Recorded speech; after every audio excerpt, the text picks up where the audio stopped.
What's up, chat? How you guys doing? Welcome to the stream. Just promoting this very quickly to our Discord, then we'll be good to go. Make sure you guys like the stream and all that stuff. Classic YouTuber insert promotion here. Like stream, share stream, yada yada yada. You guys know I don't care about that. Alright. Let's get right into it. Now that we are here, I'm back from locals. Didn't do too bad. Lost all of my matches, so I know it sounds bad, but I didn't do too bad because all my matches were like super close, like down to the wire. One even down to the literal last second. So it wasn't too bad.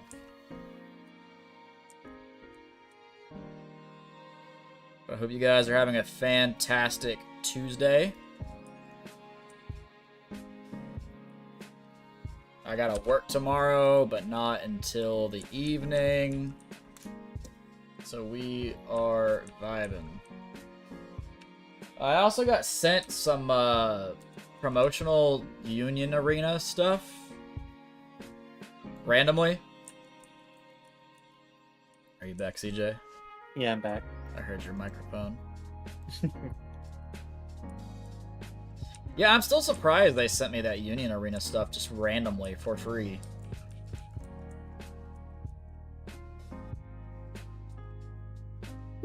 Like, I don't know if I'll ever play, because, like, I don't really know anybody that plays that much. But, like, I think it looks cool. I think Union Arena's new. It's basically Universus, but more anime related. Because Universus is like some older anime, movies, books, things like that. But Union Arena, I think, is like all anime. And Although the Kamen Rider's in there, that's not really an anime. It's a Tokusatsu. Yeah. But that's a newer thing, so it's like their next product. Something they haven't done before. Oh my god, my Twitter is blowing up. Oh, we were talking about Gadgetrons and stuff. You know what I want a TCG import of? What? That big old Gadgetron dragon that I forgot existed till this very second that they got in Rush Duel. I forget what that thing's called, but I want a TCG import of it. They could have awful effects, too. I'd still put it in my binder. It just has to exist. That's the important part. Just like Ancient Gear Dragon. And Ancient Gear. The card Ancient Gear. People forget that card even exists. I don't, because it's sprite support. Just like Ancient Gear Statue. Dude, it's so frustrating, honestly. I've been looking at my lists on EDO Pro, and the more I look at it, I'm like, wow, these main deck monsters kind of suck, minus Wyvern and Golem himself. Because, like, Tanker is a 2-card combo no matter how you slice it. He is never a starter. Frame is just a worse Wyvern, because you have to discard, and it searches only things that are related to Golem, not any Ancient Gear card, so it's a worse Wyvern. And that's it. Oh, a commander, because all he does is place the trap or enable combos going first. Like, really, you just want to see Wyvern, and that's it. Statue gives me another monster that I want to see.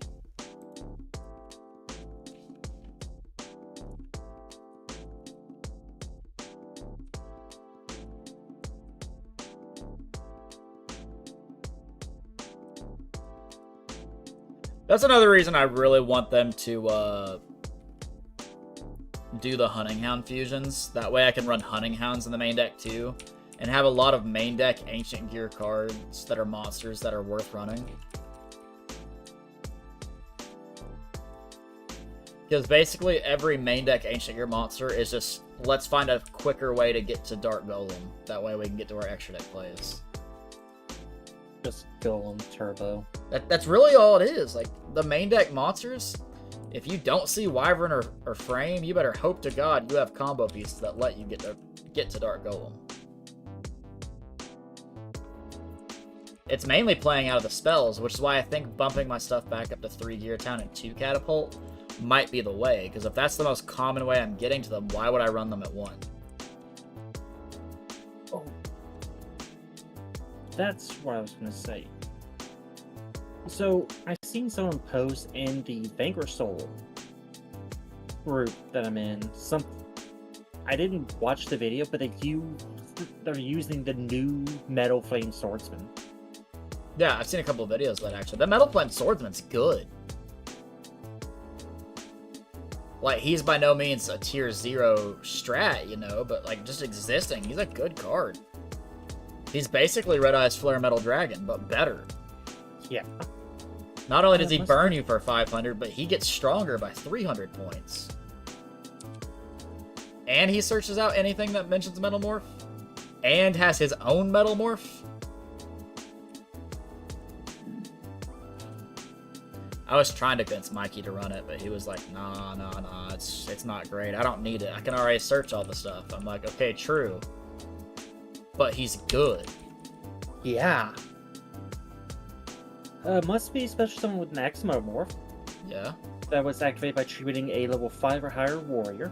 Yeah. You can reveal this card in your hand, add a card that mentions Max Metamorph from your deck to your hand, accept a copy of this card, and if you do, shuffle this into the deck. Which we have to remember is not that hard to do, because Metal Illusionist is level 5, and it can be literally any type. Oh, yeah. So you can call Warrior, boom, there you go. Actually, yeah. Because Metal Illusionist. Increase this card's level by 4 during your opponent's turn only. You can only use the following effects of Metal Illusionist once per turn.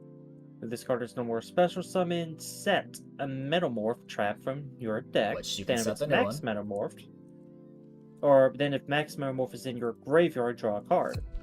You can declare one other monster card or monster type. This card becomes that type until the end of your opponent's turn. An Illusionist can set the new Flame Metalmorph. Yeah.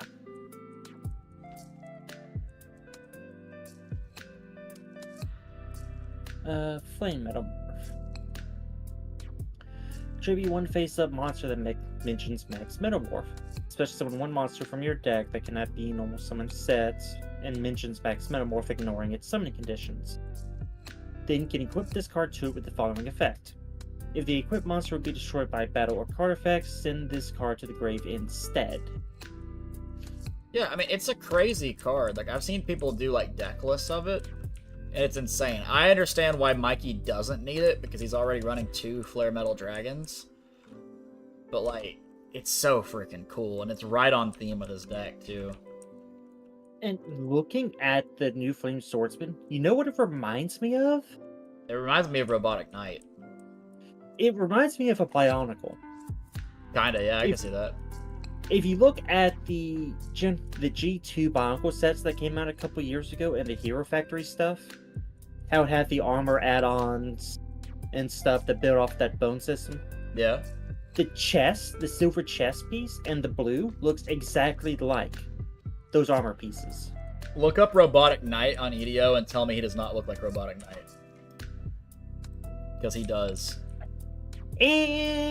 Like, the face mask to me, it looks the same. When I saw that face mask, that's the first thing I thought of.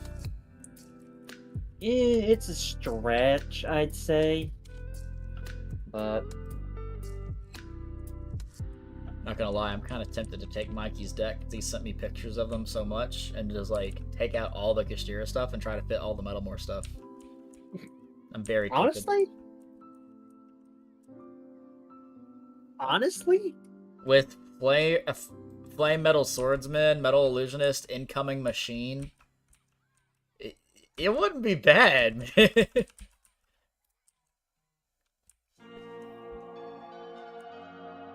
Who dares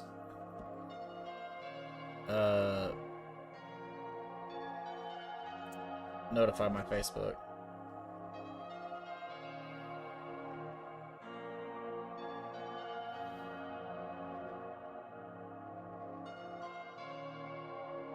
Oh, speaking of Ancient Gear, Gadgetron, and Rush Duel,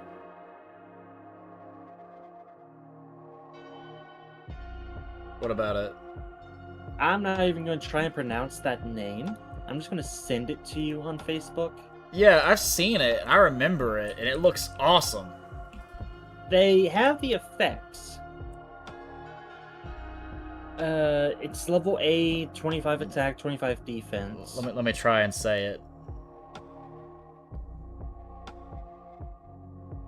Ancient Gear Gadgetron Amphis Bana. Something like that. It's gotta be Amphis and then Baena Bana. Unless it's Baena, but that sounds like too much of a mouthful. Yeah. Amphis Baena. It's probably Amphis Bahama? Bana. Baena, maybe. Your opponent cannot activate a trap card when this card declares an attack.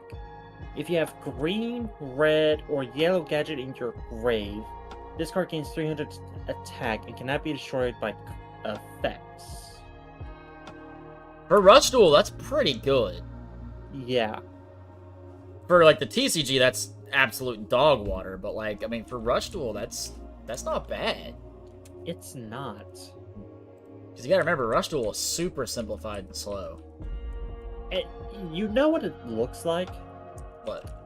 It looks like Dragon stuffing its tail inside Gadgetron Dragon. I mean, it's just like the most retrained version of the Gadgetrons. And don't get me wrong, the Gadgetrons were a mistake. Let's make that very clear right now for anyone watching this stream. The Gadgetron monsters were a mistake, and Konami can suck it. Alright? However, they have potential. Especially because, hear me out, Konami, you pay attention. Write this down.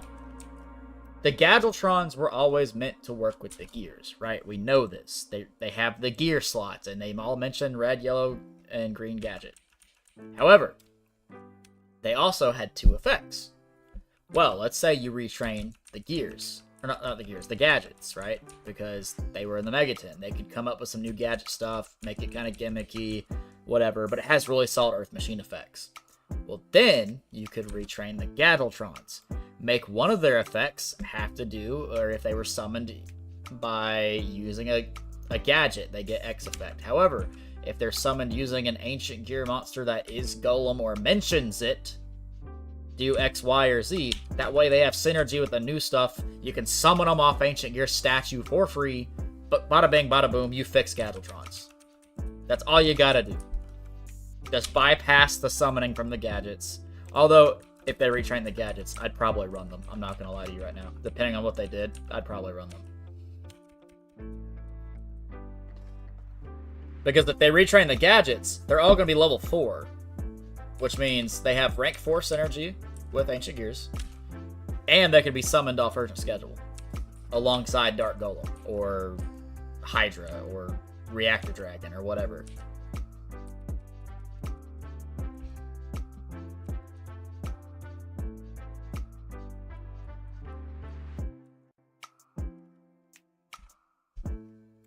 And honestly, I'm not gonna lie to you. I've been kind of thinking Gears might get more support soon because Frame was in the OTS pack. More than most times, stuff that's in OTS pack has got support recently or is getting support, but sometimes it's just product pushing stuff, like the Diabell Star being an Ultimate Rare. That's just product pushers. But Frame is such a weird super to get. I mean, Chaos Giant was a weird thing to slap into the Dueling Mirrors tins with no other Ancient Gear cards. Yeah, I mean, that one I can kind of understand, right? Because, like, the Megatins this year were kind of based off Quarter Century Unity and Pride to an extent. And there was the old school Ancient Gear core in Unity, the entire thing, including Chaos Giant. So that I can kind of understand, but it was weird that he was by himself. I really expected at least to get 2 or 3 Ancient Gear cards in the 10. So, like, I mean, I don't know, man. I think Gears are gonna get more stuff soon. Just because, like, Frame is such a weird one, right? I mean, yes, he has Golem synergy. I get it. It works with the new stuff. That's what they want you to use. But why not Fortress? Fortress is the actual only expensive card in the archetype. Why not reprint that one? And give it a rarity bump, because it's a common. It's just weird. Jake says, I hope they don't. I hope they do. Gear supremacy, rise up. CJ and I can do the fusion dance. We'll play digital bugs. Yo, turtle people. Yo, what's up, Looms? You've gotten enough. I'm not denying that. I never said I haven't got enough. So, looking at the new Metamorph stuff, you know what I thought of they could end up doing later on? What's that? Metal X Chinzo. Oh, that'd be cool. Like all the boss monsters Joey got in Battle City, just give them Metamorph upgrades. That'd actually be kind of cool. I'd like that.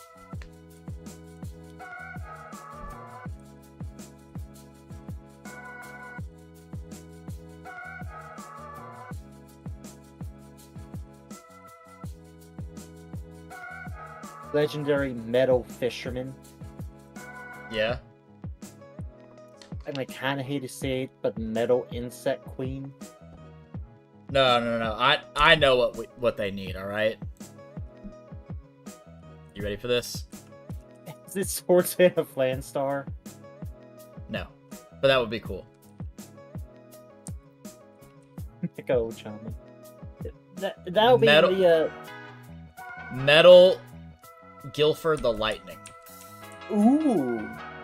I don't know what they'd name it, because Metal Guilford the Lightning is kind of weird.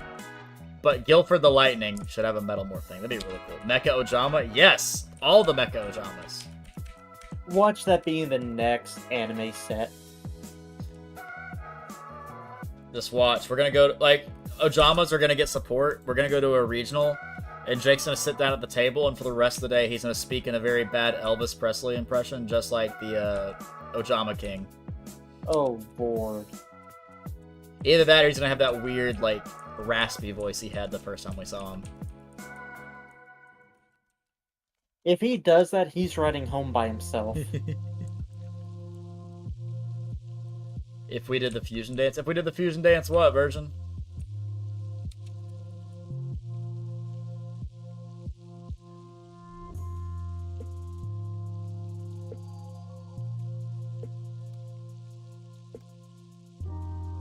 I'm hoping all the peeps show up tonight.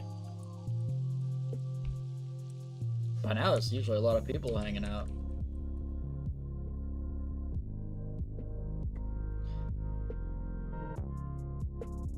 Combination of Hihachi, Mishama, and Gogeta, bro. And we'd have the back pain of a 75-year-old man.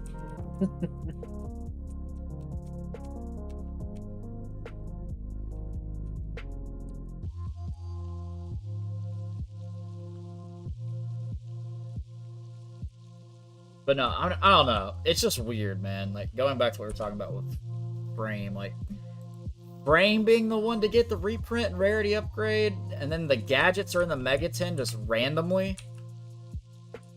It feels too set up to me. Well, it's just like putting Lonefire Blossom in the first rarity collection. Yeah, and then you get Ragnarika. And Serpentine Princess was also in the following OTS pack. I don't know, man. I get it. I do. Frame is because, Legacy of Destruction, all the Ancient Gear stuff has to do with Golem. Frame is the inside of Golem. He has synergy. He's the starter they want you to use. I get it. But, Fortress was the expensive Ancient Gear card. Why not reprint that one? Why not reprint, Ancient Gear Dark Golem as an ultimate rare or something, since they're so keen on doing new cards like Diabellstar. Or, no, freaking Moon of the Closed Heaven is in the OTS pack, and she literally just came out a couple months ago. The super, it's just the weird thing. Why Frame? He's the least impactful Ancient Gear starter, and you almost never want to see him in your hand, ever, unless he's, your only play. I don't get it. I'm on copium here. I'm not denying that. I really hope they retrain the gadgets. Because there is an ancient gear gadget. They have synergy. It would also let me run Platinum Gadget, who can summon gadgets from the deck.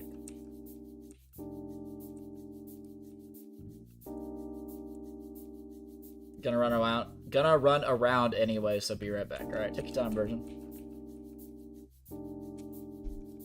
I think tomorrow I might swing by my Walmart, see if they have any of the boxes for Rage. That reminds me, I was talking with some of the guys, and we all think, because we were talking about, you and I, about how they haven't been doing single boosters. Mm-hmm. I think, even though they haven't done an official statement on that, what they're doing is just slowly weaning into these boxes. And that way they don't have to do the single boosters and cut down on waste on product, because those single boosters create a lot of waste. They do. And if that's the reason, honestly, I'm fine with that. Yeah, it's an environmental reason. Yeah, and you're also spending about the exact same amount as you would on a box to buying 4 or 5 individual boosters. Yeah. You're spending about the same, depending on your, like, tax code or whatever. Sales tax in your area. And normally people do buy more than one pack from Walmart's anyway. Yeah. I've seen people buy like 8-9 packs. So, like, whenever I bought packs, I usually buy 6.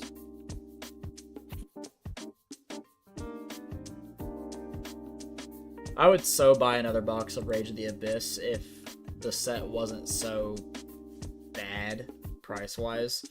Like, the cards you want to pull are minimal, and those are the ones that are just, like, dumb expensive. If I didn't budget my money well over these last couple of months, I wouldn't be able to even have the Fuelos that I have right now. If I do buy another one of those boxes, it would be the last thing I buy for Rage, or last product I try to buy for a while.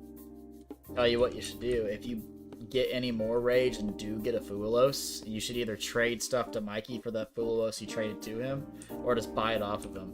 Because now that I have 2, I only need 1 more anyways. And it just having 2 Fuelos is fine. You could run those, or just have them in there as crossout targets. I don't know. I might, and if I get a Fuelos, I might just sell it. Or trade it for the rest of the stuff I need. That's fair. Technically, I still need 2 more Sinful Spoiled Deceptions, or whatever it's called. Are you actually running them? I might slap them in Valmonica, thinking about it. I don't know. I at least want to get the cards gathered up. If for no other reason than to collect the archetype, because I do like the Azamina designs.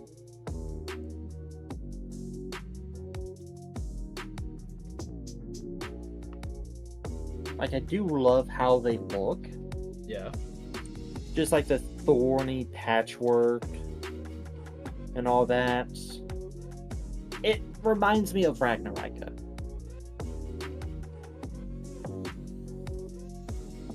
Like, if you cover up the names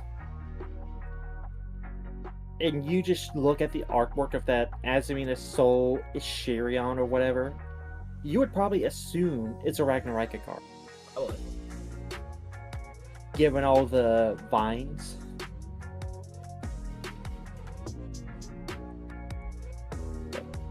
I also need some more Mimighoul cards, because I need to get Giant Mimighoul. And I think I need 1 more Mimighoul Fairy. I don't know. You know what cards I've been thinking about running again? What? Burnisylphs. Really? I've been thinking about it. Like, being able to draw a card and put Commander in my grave. Or Tanaguku in my graveyard. And wouldn't they also help you get into, Nat Beast? I mean, I could, yeah. Are you on EDO? Me? Yeah. Look up Vernisylph. Look for the one that has the pants on. The black pants. And look for Winnie the Pooh. And tell me their levels. I think it's Thawing Mountains and Awakening Forests, I think. Awakening Forest. It's a level 4. Does he have the pants? Yeah, he looks like he's in the suit and he's holding the bell over the bear. Yeah, that's Awakening Forest. If this card, you can discard this card and one monster or Vernisylph card. Send from your deck to the grave one Earth monster that can be normal summon or set. Then you can special summon one Earth monster from your grave with a different name from that monster. Also, you cannot activate non-Earth monster effects for the rest of this turn. I mean, like, if I had it and Wyvern, right? It's like you discard it and Wyvern, send Taneguku to grave, or send Commander to grave, then summon the Wyvern back. Then, Wyvern search. I haven't normal summoned yet. I could then search Advance. Advance, grab Catapult, tribute the Wyvern. Still haven't normal summoned yet. And you said the other one you want me to read was Thawing Mountains? Yeah, I think it's a draw one. It's a level 3. You can discard this card and one monster or Vernisylph card, draw a card.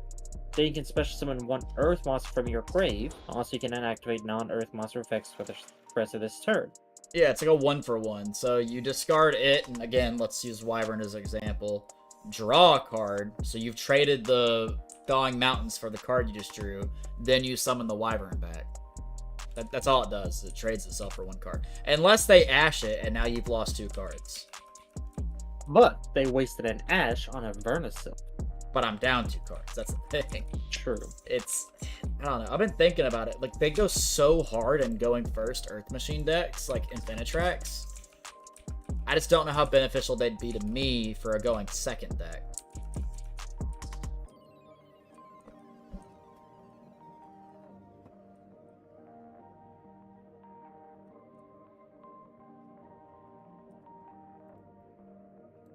I don't know. It's something to consider. If I buy another Rage box, and if I get any of the Metalmorph stuff, I might try putting them in Vanquish Soul.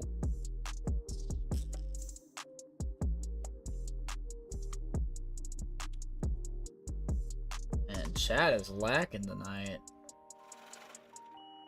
Welcome back, Looms. We got 11 people up in chat, though.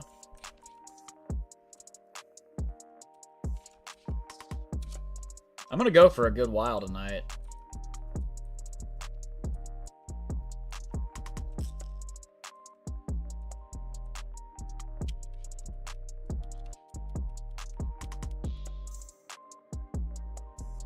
Now it's got me thinking, man. Like, I'm just imagining what I could do if they redid the gadgets. Like, all jokes aside, Hydra is a powerful card. Like, Ancient Gear Hydra, despite the fact that he has to be tribute summoned, is such a strong Ancient Gear. Like, he trumps so many other ones. I kind of prefer him over Reactor Dragon, if I'm being honest. It's just Reactor Dragon being able to pop a back row is on special. Like, all you have to do is special it and then attack. Hydra, you have to tribute certain things. You know one insect monster that desperately needs to retrain? What's that? Pinchopper. Yeah? They redid basic insect with the laser cannon armor, so why not do Pinchopper? When this card you control is sent to your graveyard, you can special summon one insect monster from your hand. It's a win effect. But, like, not all wins are bad. No, but this one misses timing. I mean, Gear Town can miss timing. It's it depends on what happens. Like, the activation requirement has to be the last thing to happen in the game state. Like, for example, if I use Ancient Fairy Dragon to blow up Gear Town and gain 1,000 life points, and then don't do anything else, Gear Town will activate. But if I blow it up, gain 1,000 life points, comma, then add a field spell with a different name, the last thing that happened would be adding that field spell, so Gear Town misses its timing, or its activation window. It's not really timing, that's like the window to activate. I guess the only thing that could maybe make Pinch Hopper work would be Stag Sovereign. I mean, there's definitely ways to make it work. I just... Looking at Pinch Hopper itself, I just think it's too slow, even without it being a win.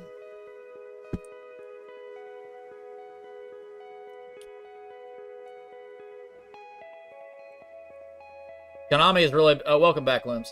Konami has, like, really been cracking down on win effects and just not making that many of them anymore.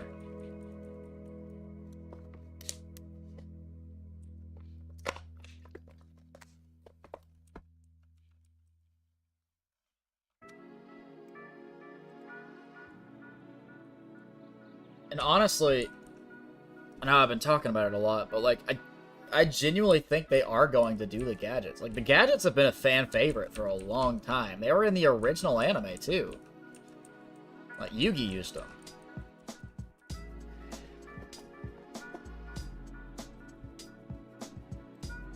I know they technically got a retrain and tricolor gadget, or gadget trio, whatever it's called. But, like, that's not gadget support. That's Shining Sark support.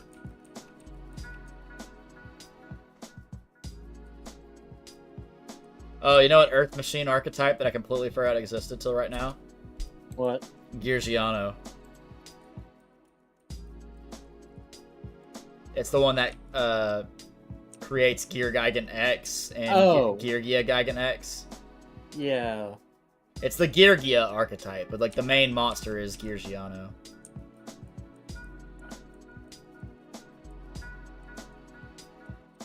Geargia was always kind of cool to me.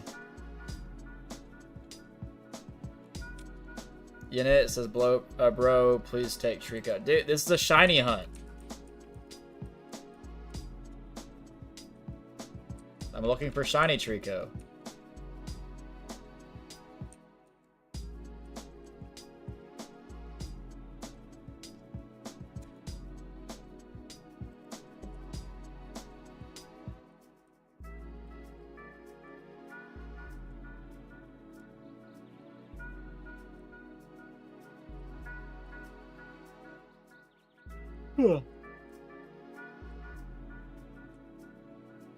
There's also surprisingly a lot of insect normal monsters from way back in the day that they could find a way to retrain somehow. Let me look them up. Like, Insect Knight, for example, could get a retrain as Insect Knight of the Indestructible Insects. Yeah.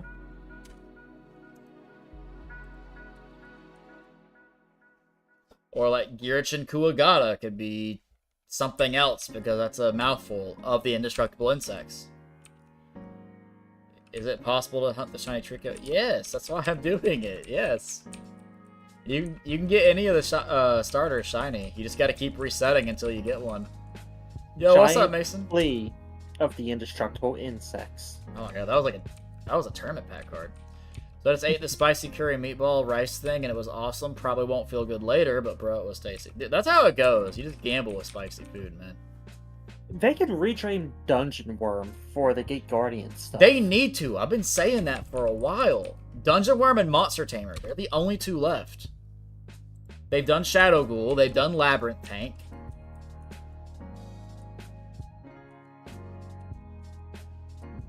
They did Jiraigumo, because he's the trap. They obviously did the Gate Guardian. Like, all they're missing is Dungeon Worm and Monster Tamer. I don't think they summoned any other monsters that duel, to my knowledge. I don't think so either. And even in their duel against Jaden and Cyrus, the only other monster they summoned was Dark Guardian, and we got that with Dark Element right after the OCG got the stuff. Yeah, so all they're missing is Monster Tamer of the Labyrinth and Dungeon Worm of the Labyrinth.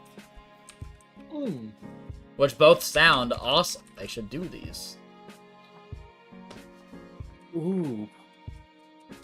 Think about it now, I'm real excited for the OCG to get ashened. What's that? More Dark Souls references. Yeah.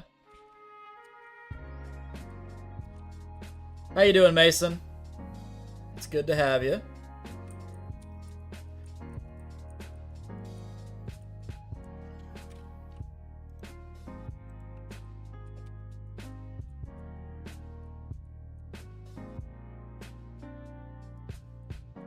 But there's only 29 normal insects, by the way. I mean, that's a lot for the old days, because most of those are probably from the old school. 5, 6, 7, 8. This is a really boring task. Cool, bro. I'll go 8 do of Discord them are 100 on still- Pre-Cal midterm. Dude, you are so smart. I cannot do that. 8 of them are still like OCG exclusives. Caterpillar, like the blue caterpillar with the baby face. Yeah, I remember that card. That's an OCG exclusive, right? Yeah. I've seen that on EDO. Korogashi, which is essentially a dung beetle. Yeah. Insects could use a little bit more love this year. I really hope the next TCG exclusives from Supreme Darkness are also insect stuff. It'll be worth it when you see Shiny Treecko for the rest of the run. Big facts. What insects need is a spell trap negate. Or something to negate monster effects in hand. I got a spell trap negating gears and I'm not even playing it. Well, that's on you. Not really on me, it's on Konami's dumb self. Yo, what's up, Sonic? I don't know who let Tim from accounting get in the design department when Dragon was being created, but somebody messed it up, and I'm never gonna let them forget this.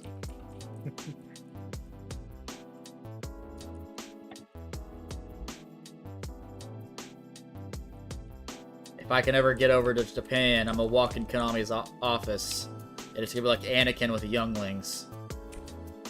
I'll walk in there with a serious look on my face, and you hear the... What do you like, Pokemon Sapphire, Pokemon Ruby, Pokemon Emerald? I like all of them, honestly. Like, Emerald's my favorite, but Ruby was like my very first Pokemon game ever. Day 3 or 4? I don't know. Got Dark Bro. They deserve it. Alright, Konami has messed up too many times. We have forgiven them too many times. Okay. An example. Alright. This one's gonna touch a little too close to home for CJ here. They made an Xyz monster called Infection Buzzkin. That is clearly an insect. And they're like, no, that's a fiend, bro. That's a what do you mean that's an insect? That looks nothing like an insect. That's a fiend. It is clearly an insect. And that is one example of many. If that thing was an actual insect, you bet your ass I would run it. Of course you would. It's a great card. It is. I mean, I guess, dude. I'm just playing around, bro. But, like, what if I'm not? I'm kidding. I'm playing around. What's my favorite evolution? I kind of like Leafeon, honestly. I feel like Leafeon slept on. Like, I don't want to say Umbreon and be like half the planet, because everybody loves Umbreon, but Umbreon is cool. It's just, I don't know, the Gen 4 evolutions hit different for me. Glaceon and Leafeon. No, half the planet loves Vaporeon. Okay, the degenerates love Vaporeon, alright? They ruined Vaporeon for me. Am I talking to the bug guy from Yu-Gi-Oh? You mean Weevil? No, it's my friend CJ. Hey! Buzz off.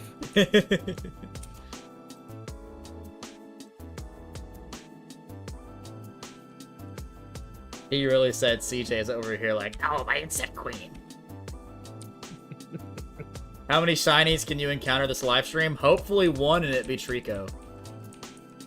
Now watch, Chicken, since you said that, shiny Poochyena. I've already got one. Don't remind me. I got one at 2206. Umbreon's my favorite. Umbreon's really cool. Like, I don't think there's a bad Eeveelution, honestly. It's just... Generation 4 Eeveelutions were just so unique to me. Bug evolution when? They could make one made of cash and called it Patreon. Oh my lord. A stereotype. Hire me, Konami. Not Konami, Pokemon Company. Hire me too, Konami. I could fix a lot of your issues. Don't tear up any... He said don't tear up any Exodias, bro. Hey. Hey. Hey, to be fair, he didn't tear up any Exodias. He threw them in the ocean. Been thinking of hunting Eevee and Plat soon to evolve into Glaceon, because yay, winter. That's fair. Alright, so speaking of Game Freak, when their stuff got hacked and all the stuff leaked out, I think they also leaked out the code name for the next games. Yeah. And I think the code name was Terra. I don't know the whole thought process, but it could end up leading the games to be named like Wind and Waves or something like that, and it'd be like Grease Base or something. That could be kind of cool. Same difference. I mean, yeah, I guess, yeah. Do you play this game and end this game? I'm confused by your question, but I will play through this game with the shinies, yes. If that's what you're asking.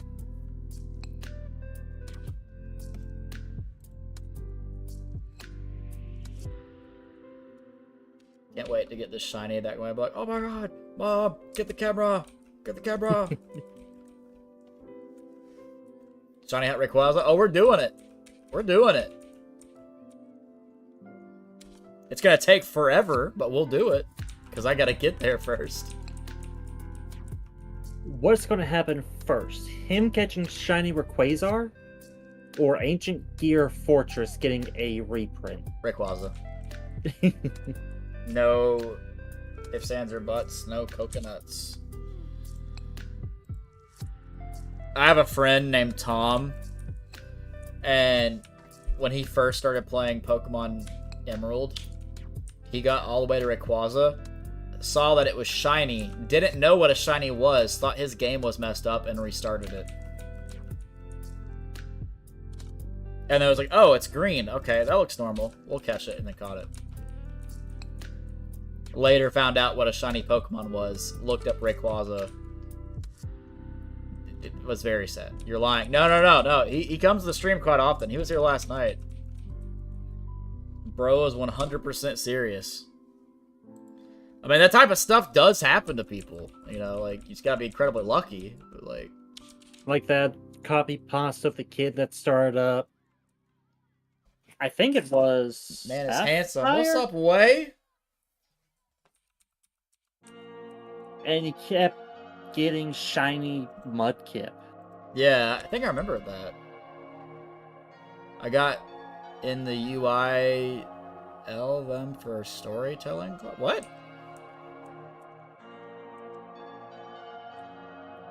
Do I like Swampert? Yeah, Swampert's kind of cool.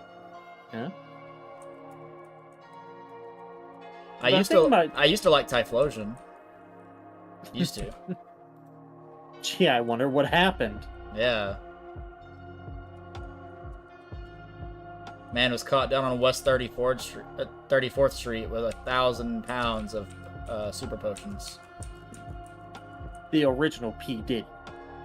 And he said, nah, these aren't mine. I'm holding them for a Blaziken. I promise. I'm holding him for a Hypno. He said he's more of a Lopunny guy now. Bro, stop. There's no laws against the Pokemon, Batman. I love that video so much. Do I like Sonic? I like Sonic. I really like Silver. I feel like Silver is a character a lot of people forget exists. But Silver's Chaos. Hey, Batman. I got a little Pokemon. What Pokemon I caught Batman? What Pokemon did you catch, Joker? Alright, you it's fucked up. You're doing that Joker voice almost perfectly. Am I? Yes! I gotta love honey, Batman. I gotta love honey. No. Joker, don't tell me. Oh, you already know what I'm gonna do to that thing, Batman. No, it's an animal, Joker. You can't. There's no laws against the Pokemon, Batman. No, you can't. I'm gonna do it, Batman. I love that video so much. Mason said PTSD stream. Hilarious. He said PTSD stream. Ironically, the guy that came up with that did that on a live stream, and we're live streaming right now. Oh, Lord.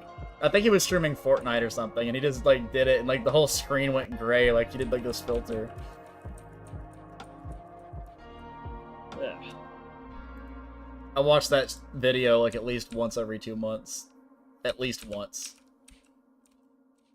I could just be doom scrolling on Facebook and I see the damn thing. I love that video, bro. It's so funny for no reason. It's messed up. It is, but I feel like funny. it's an actual conversation and interaction that would be had if the Batman universe and Pokemon universe collided. Especially with the Joker. Oh, yeah. Also, I shall be back. Dog needs to go out. Alright. You love Tails the Fox? Tails is super dope. I love Silver. I love Rouge. I love Vector. Oh, Hector, that's his name. The crocodile guy.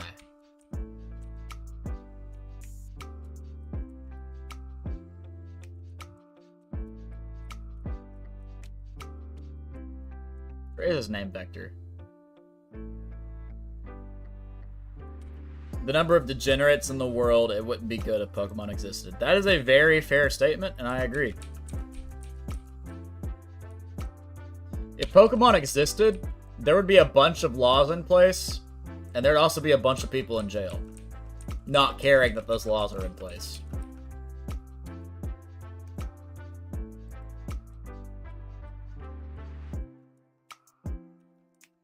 Yet I also feel like a lot of those Pokemon laws would fall under animal cruelty. I'm just gonna say the word bestiality. Like there's a lot of things that the laws would go under that we already have in place for actual animals, you know? Like these laws already exist. They would also just say, and Pokemon. So like, there'd just be a lot more people in jail. I don't trust the human population is what I'm saying. We need a new plague. We need to be cold. We need COVID-2. SBO Charmy, Ray, Sonic, Tails, Shadow, Silver, Sally, Dr. Robotnik, Vector, Knuckles.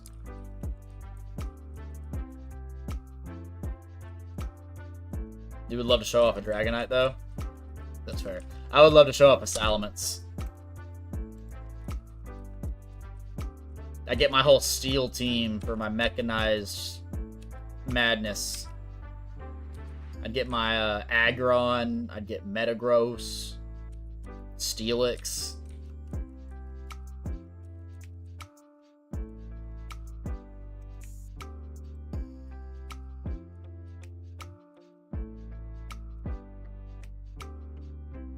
Salamence with Moxie and just wreck the schoolyard.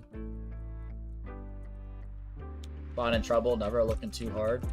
Back at class, they never taught us this. Sometimes you gotta learn hit and miss.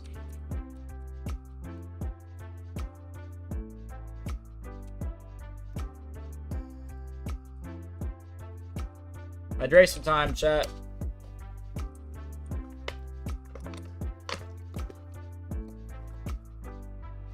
Also, you guys are amazing. I would really appreciate it if you guys like that stream if you haven't already. If you already have, you're amazing. And I'm only saying that because we need more people up in this thing. So we need the algorithm to work in our favor. But anyways, now that I've done my obligated YouTuber duty, back to Shiny Honey. Even though we never stopped. You know, a lot of Sonic characters. My favorite game was Sonic Heroes back in the day, and I have it on my GameCube still. I have my GameCube back there. I also really loved Sonic and the Black Knight. I know some people hated that game, but I thought it was kind of cool. Gyarados would be fun to have. I used to be scared of it during the good old anime days. Gyarados ain't scary. Oh, Mason said Salamence with Moxie and just wrecked the schoolyard, so I said fine in trouble, never looking too hard. Back at class, I never thought of this.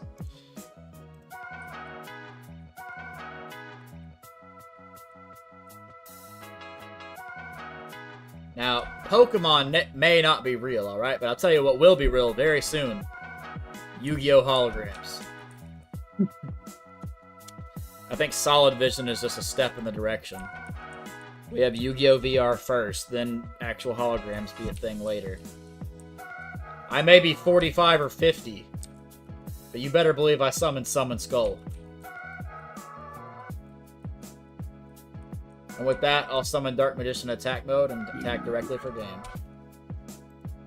Mirror Force. Dang, you got me. Think I'm gonna get Scarlet and Violet? Yeah, I've heard it's a good game. I've got Violet, and honestly, the games are enjoyable. Like, Shiny, if you play competitive, it is stupid easy to set up a competitive team. You can change the natures, you can change the abilities of Pokemon. Mason! Okay, hold on, wait. We were just talking about degenerates in Pokemon, and he said that would be so cool. I'm gonna summon Dark Magician Girl for no particular reason. Okay, at least she's human, okay? I will give you that. She is human. But my brother in Christ, she is a piece of cardboard covered in ink. He said exactly. Okay, Silent Magician over Dark Magician Girl anyways, though. I said what I said. Have you seen Ragnarok at Chain Coils? Alright, listen here, boy. I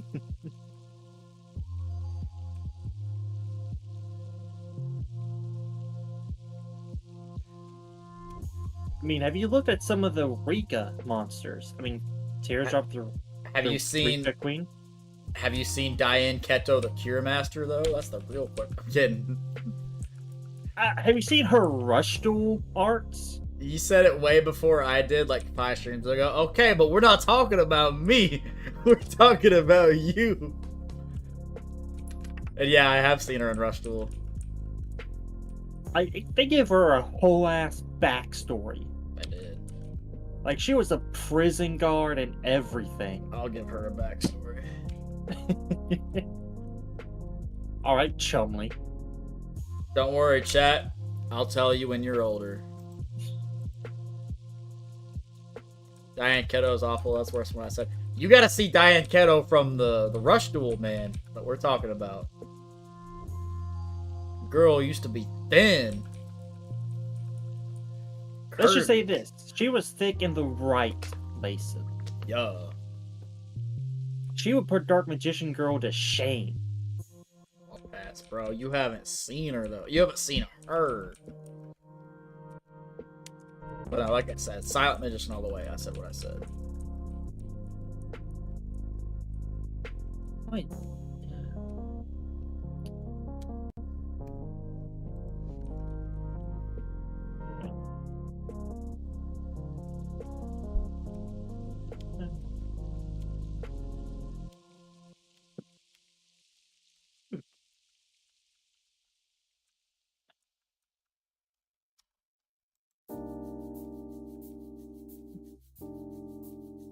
Man, it's not even been an hour yet.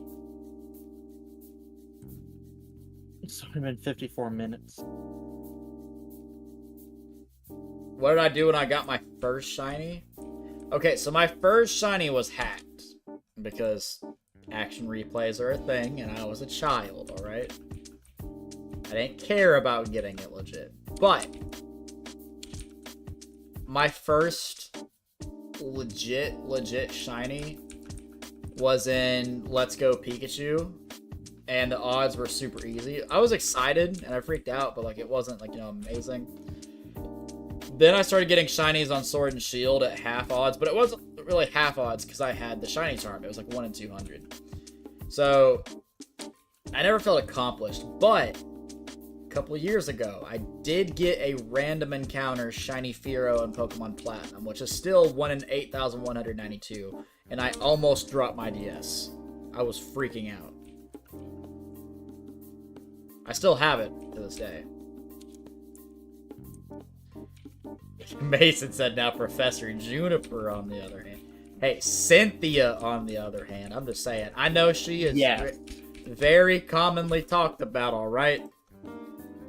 But it doesn't change anything. There's a reason why she's a champion. Amen, bro. That's right. That's right, preacher. That's right. Amen, preacher. Her and that Garchomp went through some very rigorous training. I could care less about that Garchomp. It should have been me, not him.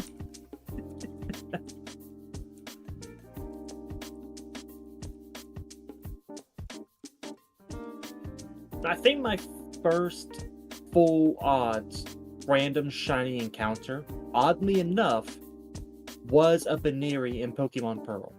Okay, so it was 8192. Dude, like, I don't know. I don't dispute new shinies as shinies, because, like, obviously they're a shiny Pokemon. It's just, it's so freaking easy, man. Like, it's full odds, but then you have the shiny charm, so it's like 1 in 200. Is it really shiny hunting at that point? At that point, you're just kind of throwing darts at a board until you hit the 1. I mean, technically, that's what you're doing right now anyways. Yeah, but it's a lot harder. It is. I'm not, like, shaming the kids for getting easy shinies. I think it's cool. I just don't like the idea of saying, hey, I shiny hunted this, this Wooloo. It only took me 15 minutes. I'm just like, how dare you stand where they stood? You don't know the pain and suffering. Bro, I spent days on Violet trying to hunt for shiny Lokix. Tell you, my very first attempt at shiny hunting when I was like a child, I soft reset for Groudon for literally an entire day. I was walking around the house. I remember it was a Saturday. I didn't have school. I was just walking around, like eating breakfast, lunch, dinner, watching some TV, just soft resetting. A full like 19, 18 hours. And never got it, and I gave up. Because as a child, I was like, man, this isn't real. I didn't have internet. I couldn't just look it up.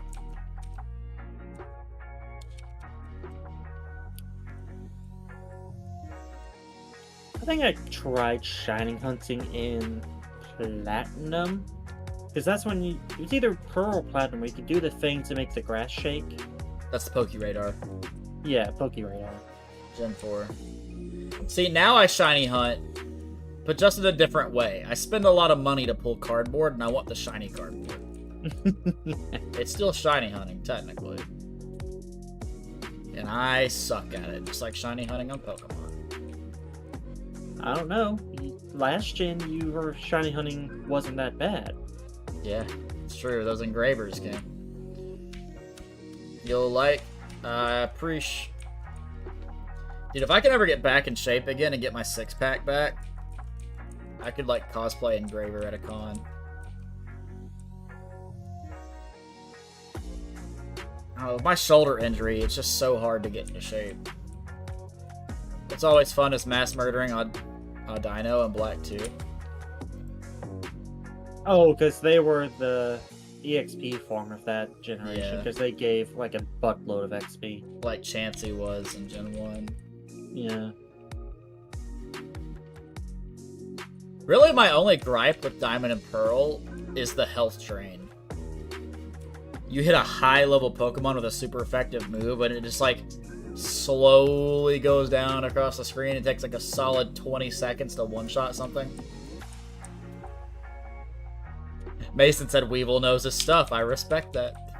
Damn straight. You're Weevil now, apparently. Buzz, bitch.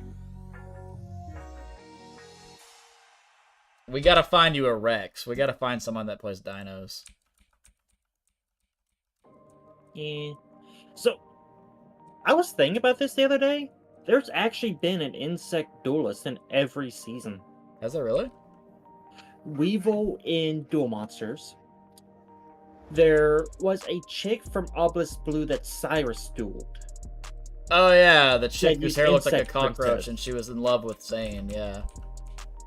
In 5Ds, the first episode, the guy you say dueled used insects.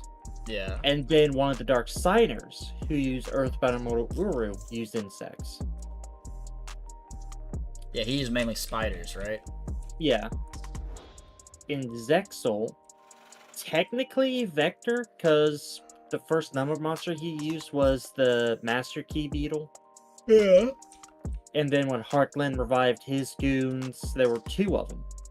The one that used the cicadas with Cicada King, and the other one that used the mosquitoes with Ninja Mosquito.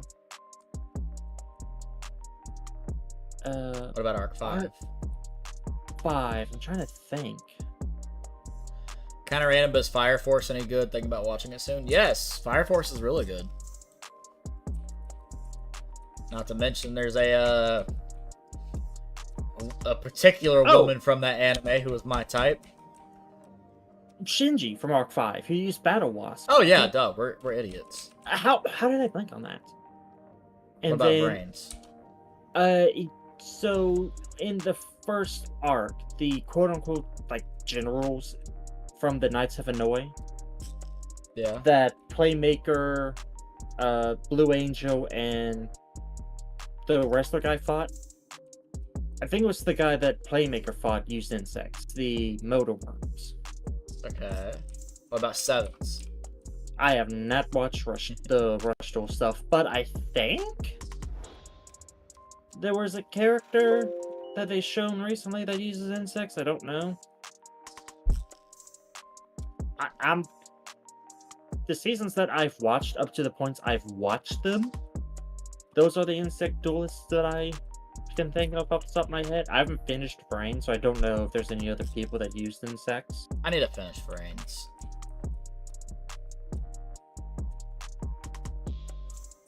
So do I. I mean, the early parts of the season where they're looking for the other AI thingies, whatever they were called. Yeah, I know what you're talking about.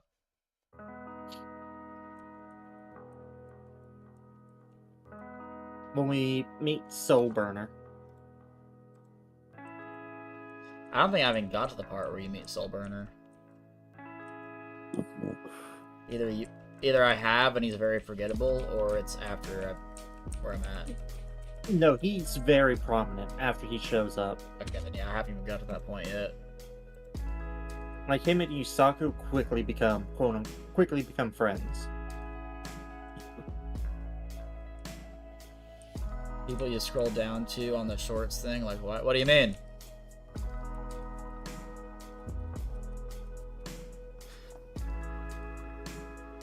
You like this channel? Well, I appreciate that, man. I try to stay super chill and just, you know, here in the moment.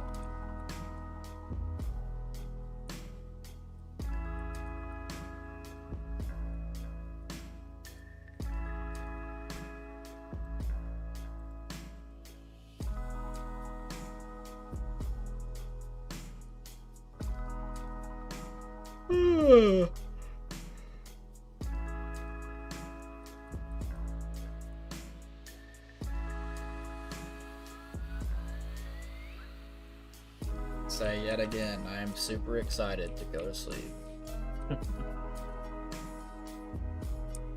Almost 7K, time really flies, right, dude? And we're going to at least 72, 7,300 tonight. It's gonna be a long stream.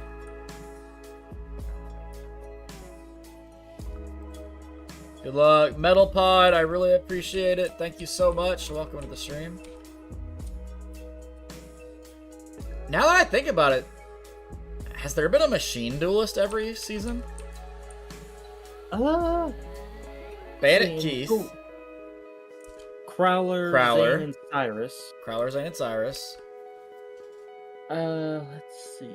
5Ds. The guy that used the reactors. Spell, trap, and monster reactor. And don't forget, I think his name's Leo. He used all the Morphtronics. Yes, and then the Mech Lord Emperors. Yeah. Arc 5. Zexal, there was definitely a bunch. Zexal came before Arc 5. Oh, yeah, that's right. There was there was a bunch. Anna Kaboom. Annika, yeah, because she used the Super Dreadnoughts. Yeah, she used trains and cannons. Arc 5, Ancient Gears were everywhere. Yeah, there was the Obelisk Force. But there was probably other duelists. I just can't think off the top of my head that used machines. Oh, the guy that used Super Heavy Samurai. Oh, yeah, Gong. Yeah. Yeah, Gong used Super Heavy Samurai. So we can not count Ancient Gear there, even though they are there. And then in Brains, I'm sure there's people using them. There's gotta be. I know Cyberse runs wild. Well, yeah, it was to bring Cyberse into the game. Yeah, I guess they were there every season. Of course, dragons were too. Dragons were in every single one. Yeah. I think all of the typings, for the most part, were in all of them, except for maybe like Fish and Sea Serpent. I remember in Vrains, there was someone using some water-themed cards. I mean, so like, let's think. There was Mako and Duel Monsters, obviously. Yeah. GX. There was the pirate captain that used Ocean Dragon Lord Neo Duelists. Yeah. 5Ds. There was that guy using that Earthbound Immortal Kukulish, or how you said it. Chahu Chalua. That's the guy that used the reactors. That was the only fish monster he used. Oh, that was okay. So that doesn't count. I honestly don't know if there were any fish or sea serpent duelists in 5Ds. I guess that's like there's a couple typings, of course, that aren't gonna have them all. Like, I don't remember a plant duelist in the original season. No, I don't think there was many, if any, plant-focused duelists in Duel Monsters. Do you think we'll get Silk Song before GTA 6? I'm on the fence, but I'm gonna be honest. I don't know what Silk Song is. It's the second game, or it's the sequel to Hollow Knight. Sequel or prequel? Gotcha. It focuses on Hornets from Hollow Knight.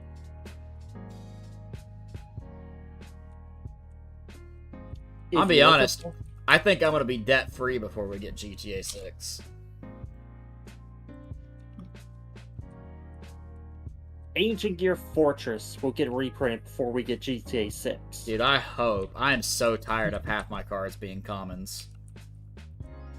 If my opponents are gonna lose to me, I want them to lose in style and be blinded. Damn straight. Besides something from my 5-head. You should play it, Turtle, Hollow Knight's an experience. Mayhaps one day. Honestly, I say do it on stream. Yeah, Mason said I'd watch streams on it. Yeah, I'll think about it. Because, like, I am going to be streaming other content besides Pokemon soon. I'm just on a huge shiny hunting binge right now. You have to take a shower? Alright, go do your thing, man. Do your thing. Tell you what, when Solid Vision comes out, though, that's going to be, like, all I'm streaming for a while. Honestly, I would probably start streaming that. I told Mikey, I said, I just hope you know Dr. Crowler extends an invitation to Mr. Wheeler to duel for his entrance to Duel Academy. Whenever that comes out. And he said, yeah, we'll do scripted duels. Or not scripted, but like character duels. Anime duels. There's vegetation in the Saharan Desert before GTA 6. Welcome into the stream, Caleb. How you doing? I don't know what that word is, or if that's a word. But welcome to the stream.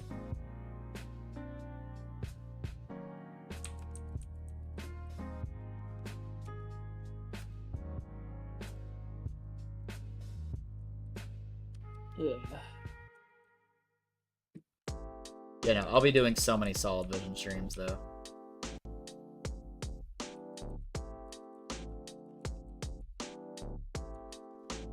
Going fast makes me feel alive. I need a charm ride.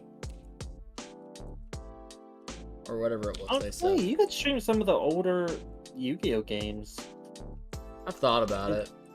Since you're already doing an emulator for Pokemon. I thought about getting an emulator for Yu-Gi-Oh! World Championship 2004.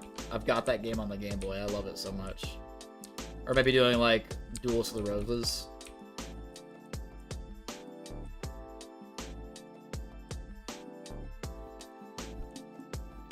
I've streamed Yu-Gi-Oh! The False-Bound Kingdom like 2 or 3 times. I love that game. People consider it a flop. I consider it a masterpiece.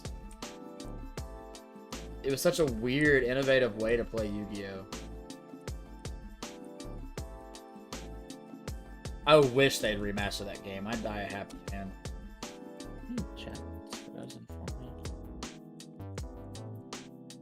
World Championship 2004 was just one of the first video game, like, handheld things for Yu-Gi-Oh! In America, at least. I don't think it was the first, but it was one of them.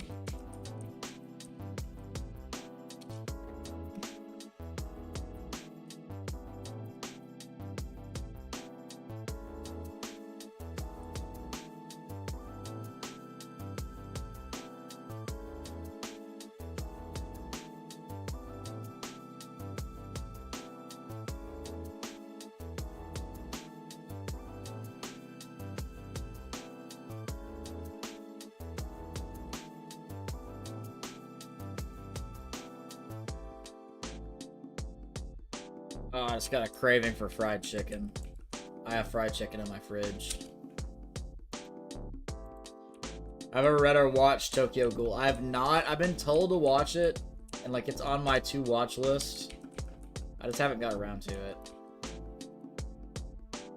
I don't remember. Did you say that you read or watched Claymore?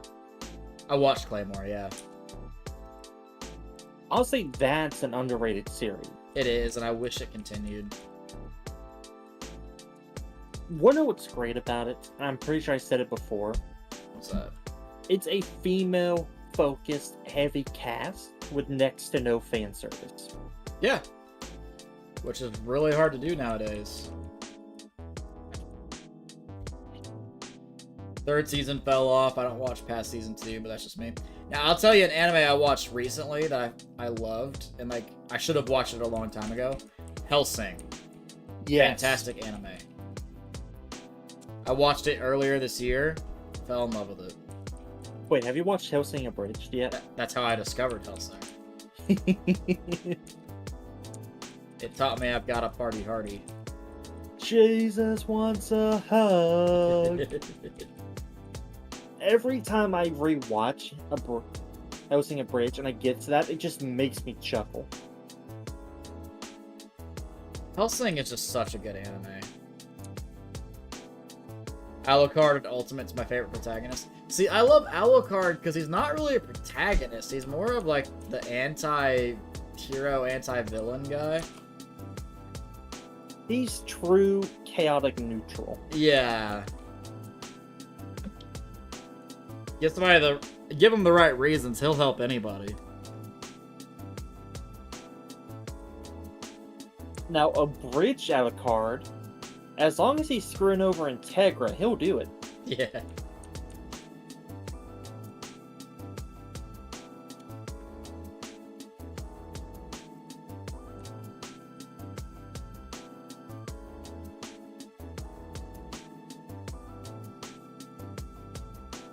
That's another reason I really like One Piece, because there's not really much fan service in One Piece. Don't get me wrong, a lot of the women have unrealistic body proportions.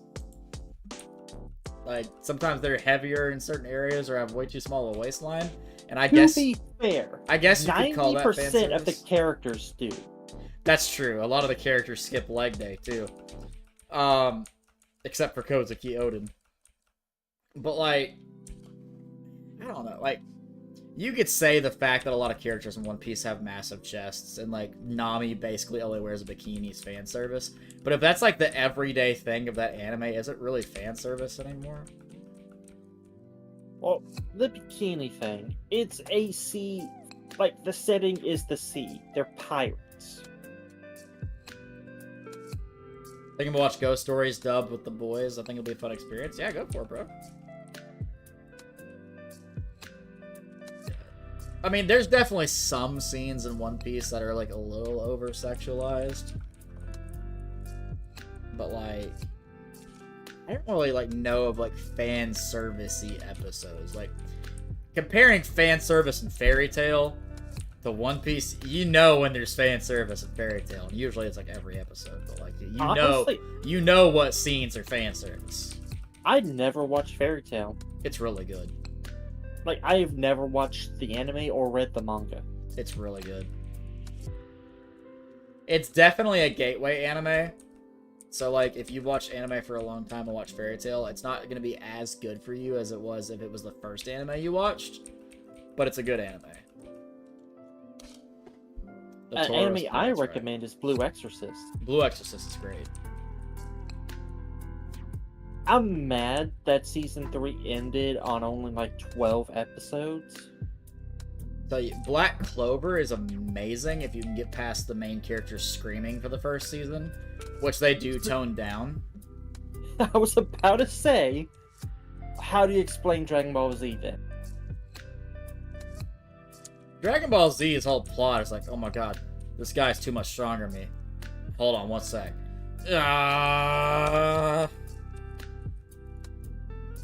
Like unless you count GT.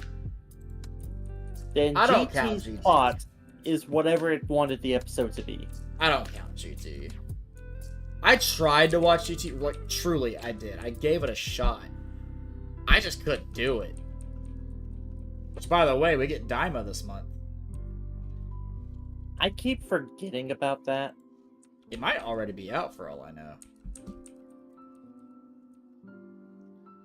Have I ever watched Mushishi? I have not.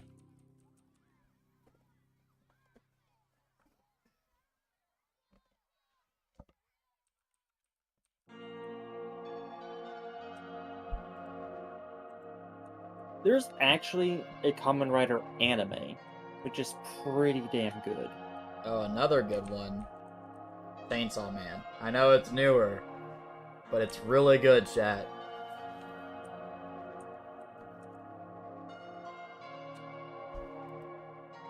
Every episode felt like a Ghibli movie, plus they have good openings. Highly recommend. Alright. Check it out.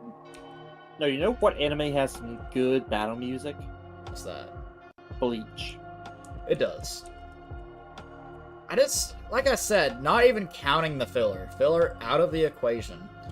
There's just times when I watch Bleach where I'm like, oh yeah, this is amazing. And there's sometimes I'm just like, okay, we're halfway through this episode. I'm stopping it. I'm gonna go watch something else.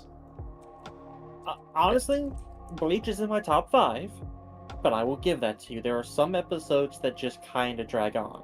Yeah, I'm just like, I don't know what it is about the episodes. It's just I can't find myself enjoying it sometimes. On the other hand, there's some episodes I think are like fantastic.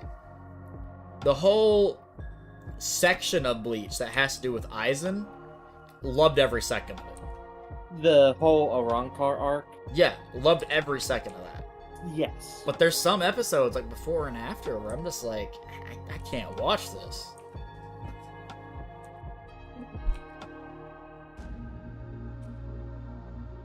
Technically, it's not an anime, but Castlevania was awesome. I consider Castlevania an anime. I would say it's an American anime. But it was really good. Here's an old one that I think everyone should watch at least once in their lifetime if you're an anime fan. Inuyasha was fantastic. I remember watching that as a kid. If you've never watched it all the way through, you definitely should. It has a really good ending. It's just a great early anime.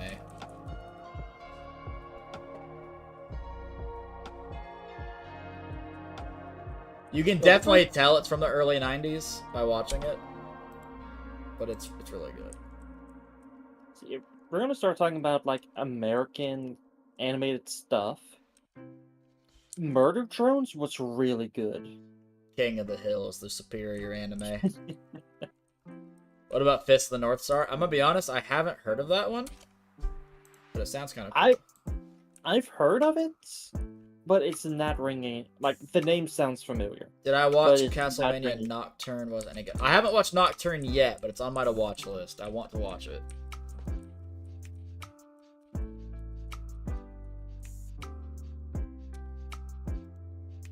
Something else you should add to your watch list is Hell of a Boss. Yeah, my sister's a huge fan of that. In fact, I think this month we're getting a new episode. My sister's a huge fan of that and Has Been Hotel. Honestly, I enjoyed Has Been Hotel when I watched it. I'm not a huge fan of musical style shows, but some of the songs were bangers. Dude,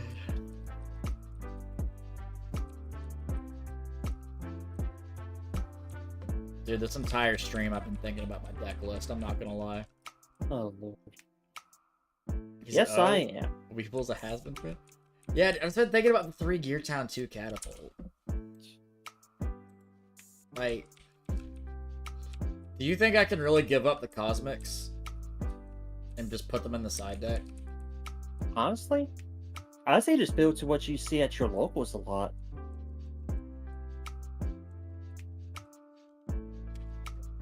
Like, that's kind of the advice I give people that ask for, like, advice in groups. Just, like, build to your locals. I feel like if I take Cosmics out of the main deck, I just take the 2 Lightning Storms out of my side and side deck 3 Cosmics.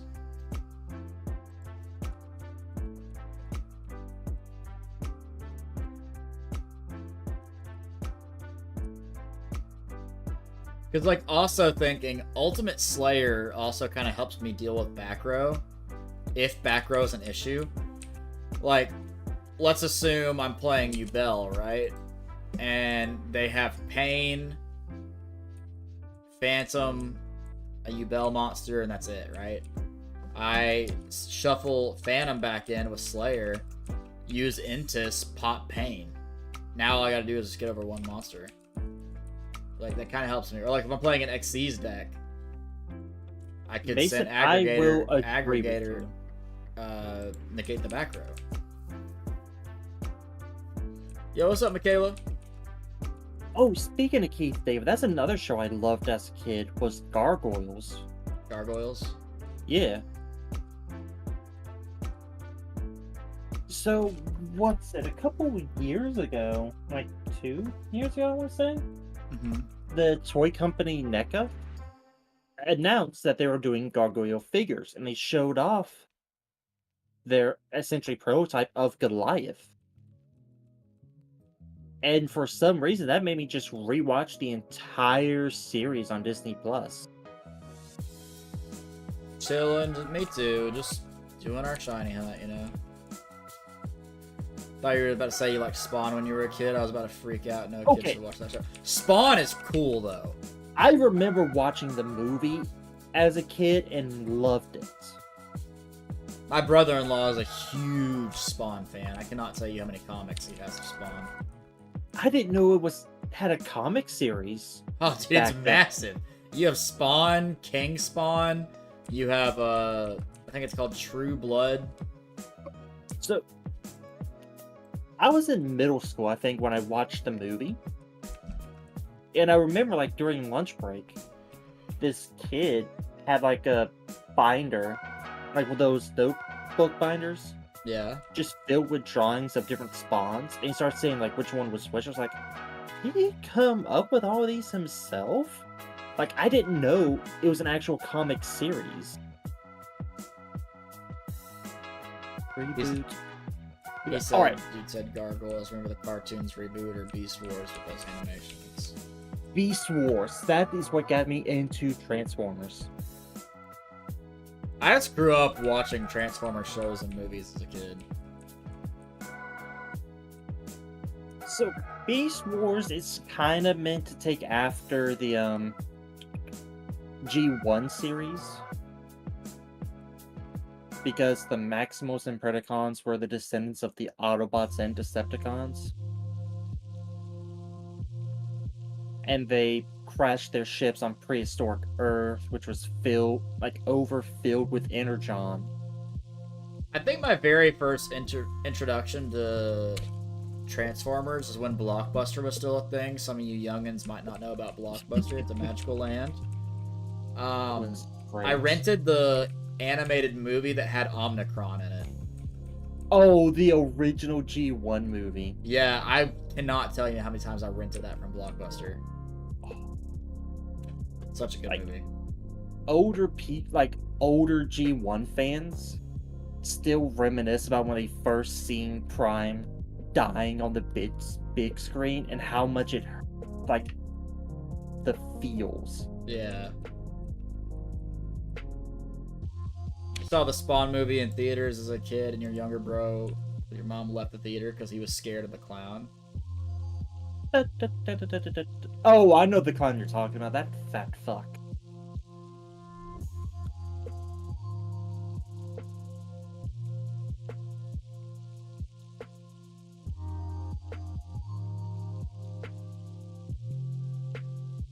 I was just scratching my leg, and I felt all the muscles in my arm just tingle.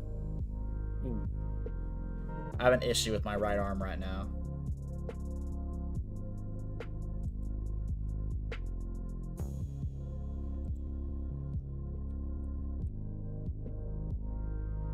I need to see if the Blue Exorcist manga's finished. I need to rewatch that G1 movie.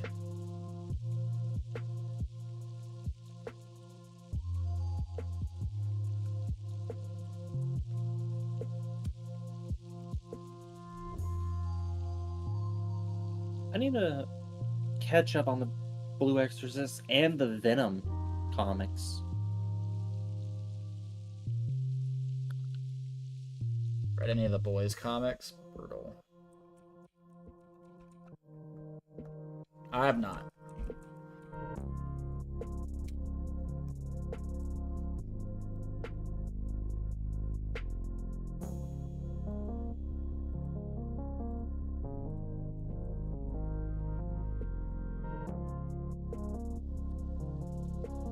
I think I'm gonna go see if I have any bananas, because I'm just randomly craving a banana. I know I said earlier I was craving fried chicken, and I still am. But banana sounds really good right now. So I will be right back. Do not doom scroll on Facebook for the rest of the night, because you will see stuff about bananas and fried chicken. Yeah, they're listening.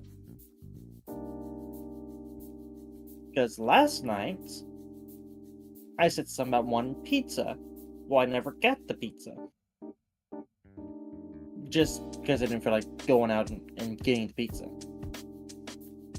Doom scrolling on Facebook, every other reel was something pizza related. Homemade pizza bites, homemade pizza egg rolls, pizza pull-apart bread.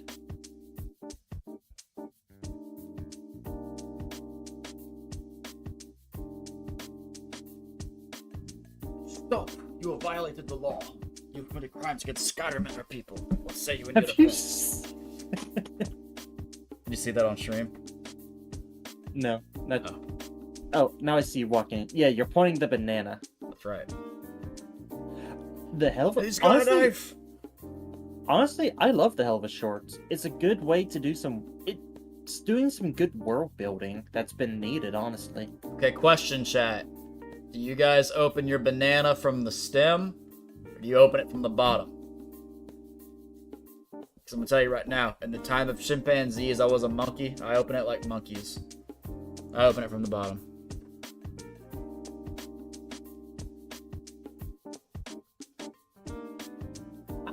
I like the third short. Also, I don't know if you guys prefer your bananas like brown like this, but I do. I don't like a solid yellow one. Good reference. I love that song. Good. Glad you got it. Oh, to your Oblivion reference, have you seen The Gamer Poop by Manslayer? Manslayer? Look up Skyrim. I love Poop. Manslayer. Yes. Doesn't he do the Skyrim shuffle and all those? Yes. Yeah, I love him. You violated my mother. Hey, did you just try to pickpocket me? Are you trying to tickle me? Take a step back. To the right, to the right, to the left, to the left. Now twirl, honey, twirl. That stuff is just great. I remember watching that back in high school. Listen Good well, Lord. slut. I'm Lord of the Rings. Because I be ballin', ballin', ballin'. I'm Jarl ballin'. My banana broke. Oh, Weeaboo was the third one. I was thinking of the fourth one with the Chupacabra. Now listen to me, Yeah. chat, right now. Listen closely. Taco Bell has been without a mascot for a long time since the passing of Taco Bell Chihuahua. They should come out with the Chalupa Cabra. Just saying. Taco Bell is going to hear about this and want to kiss me on the mouth. I will deny them, but I will take my collector's fee, alright? I'm back, my man. Welcome back, Ash. No, Mason, Weeaboo, I honestly didn't mind it and loved it.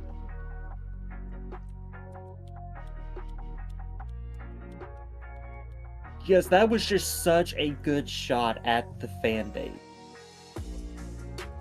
One day soon, I want to create like 100 to 200 fake emails, have them all set up to send a composed email to the Taco Bell like idea suggestion thing. It is every day for a solid week spam, hey, you should come out with the Chalupa Cabra. Come out with the Chalupa Cabra. Cult of Lamb references throughout the episode, widespread violence and gore perfection. Yo, what's up, Pokey Boy? Have you got any shinies? I just want to stream. Not yet. I did get a shiny multiple streams ago, where I got a shiny Puchieno. But you can't catch the Puchieno because it's a tutorial, so no Treecko yet.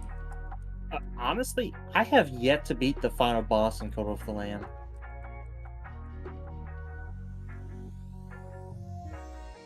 It's a fun game.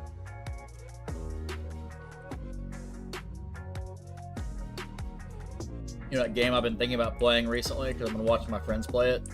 What? Squirrel with a gun. I've been thinking about it.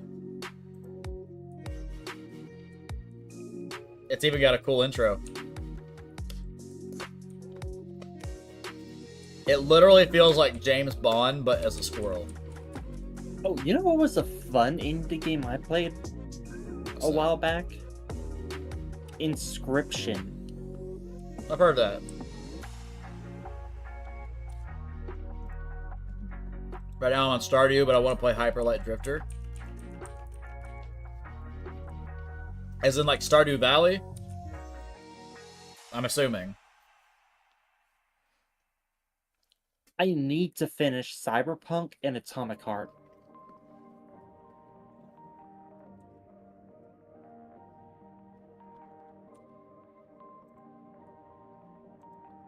Chat, health question. What's your favorite fruit? Mine is pineapple. I don't know if I can technically count banana because it's technically a berry.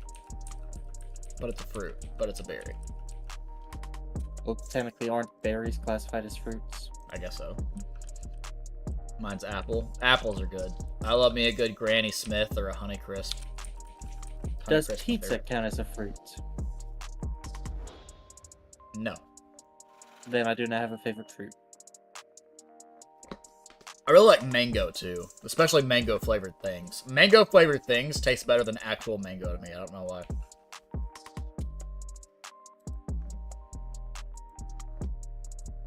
Tasmanian apples? Ooh, I've never had one of those actually. I want to try the black diamond apple. The ones that are like solid black, but the inside is like that yellowish color the apple normally is. Mango flavored things, my beloved. What's up, Bri?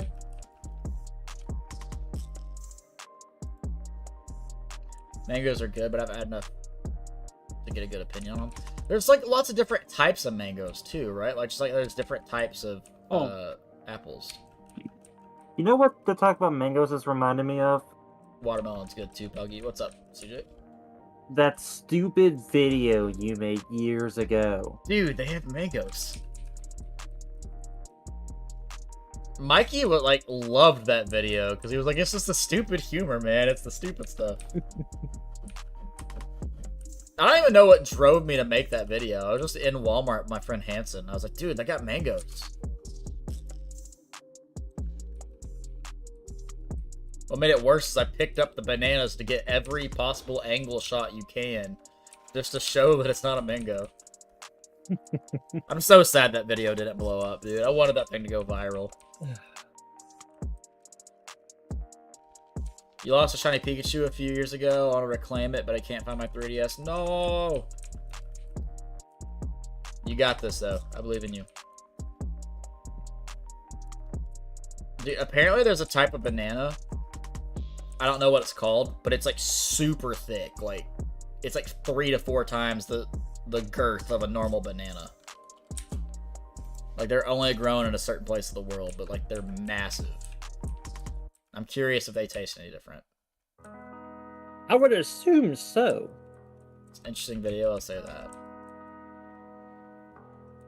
Dude, I make stupid shorts half the time. There's literally one of like a rat, it zooms in, and you see like a fist on the screen, and it has one of those like little things that you turn, it goes. I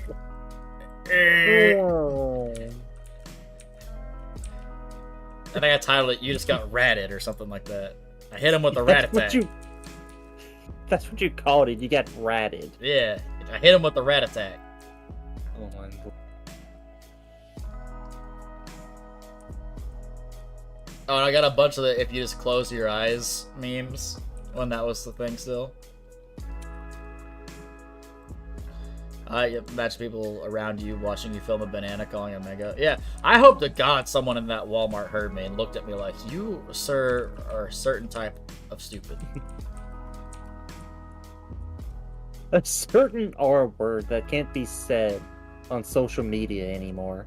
Yeah.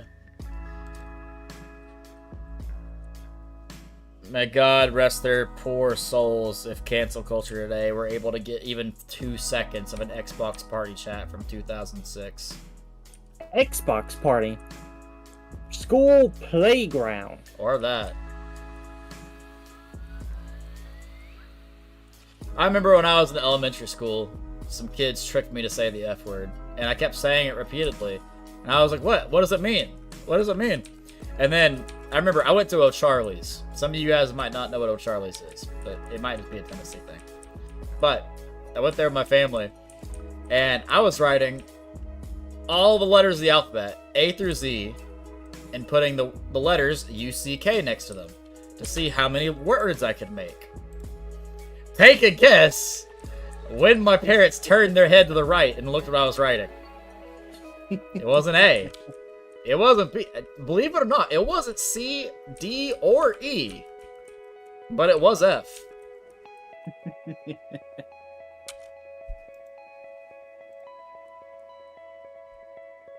Because I learned a new word, and I wanted to see how many other words I can make. My brain was expanding, alright? I was creating lore.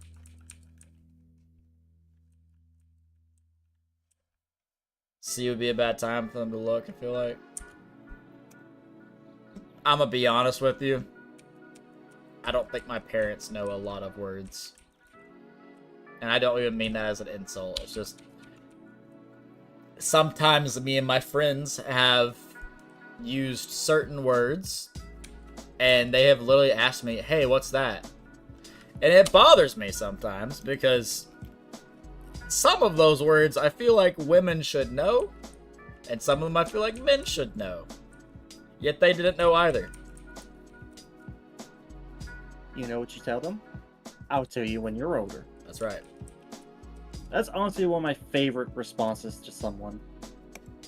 Like what? I'm not gonna say them on stream because like I don't want to get demonetized. I like making money from my streams.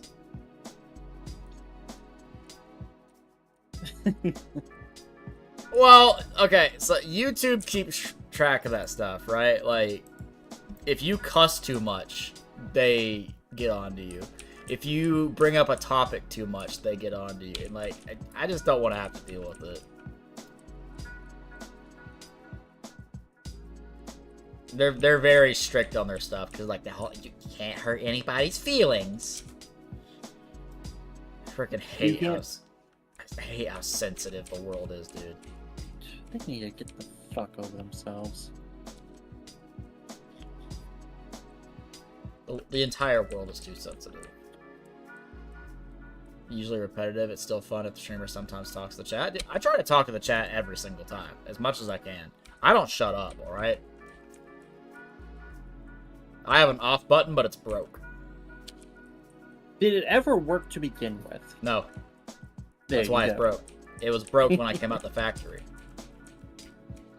Just like the McDonald's ice cream machine. That's right.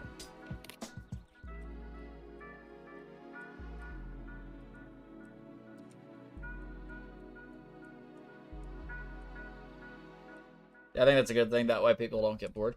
Yeah, I mean, like, even if there was no one here, I'd still be streaming. Like, I would just be sitting here in silence doing this until I get the shiny. I'm just happy there's people here.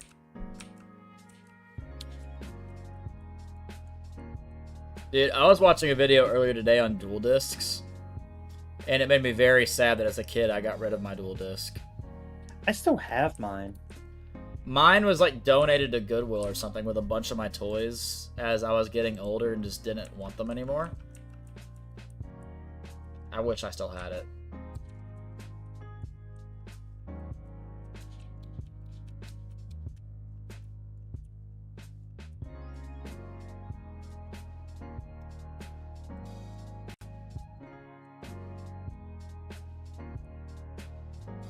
I need to clean up my other desk at some point.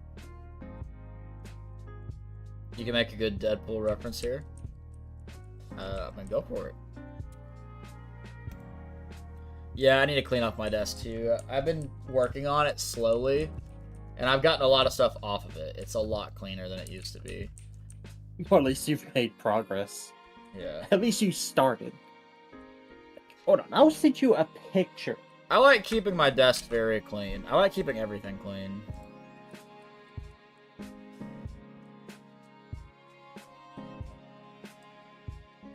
Like, I'm pretty sure I've got ADHD, and I got the worst part with the doom piles and stuff.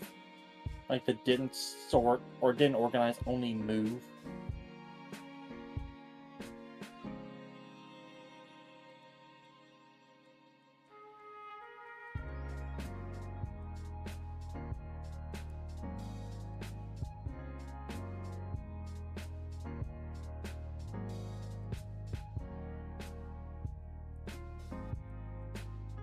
Like, I just sent it to you on Facebook. Yeah, I just got it.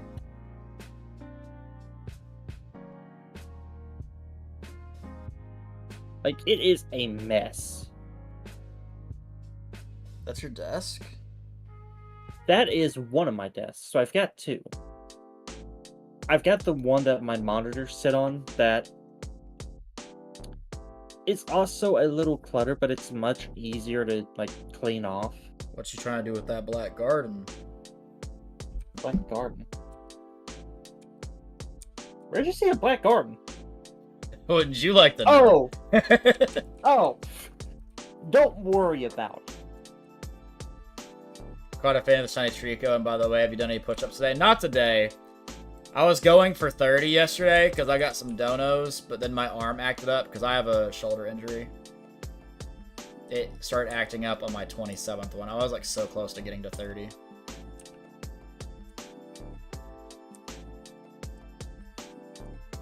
Bro, that Bro, Einstein said about a cluttered desk. I don't know. I really hoped you didn't see the Black Garden for a while so I could keep saying, what do you like to know? No, that's what... Remember when I was wanting to run Black Garden in the deck? Yeah. Back in my early testing days of Ragnaraka? Yeah. That's why I have the Black Garden. Gotcha. So then why you got an Ancient Gear Duel? That is common trap bulk. If a cluttered desk means a cluttered mind, then what does empty desk mean? That's right.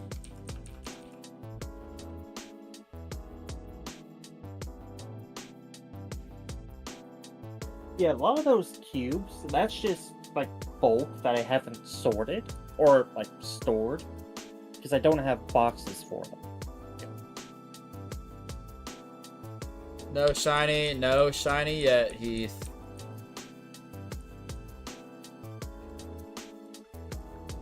No shiny yet. Also, I found a way to level up quick on Phasmophobia, by the way. So you and I definitely got to do that.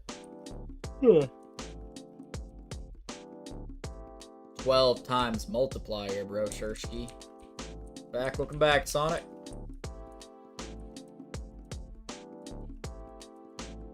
Hope you get the shiny. Me too. Me too.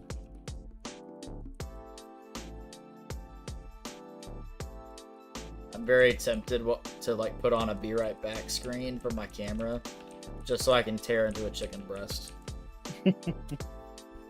And not look like a ravenous animal. Oh, yes, sir. I haven't tried it myself yet, but it doesn't seem too bad.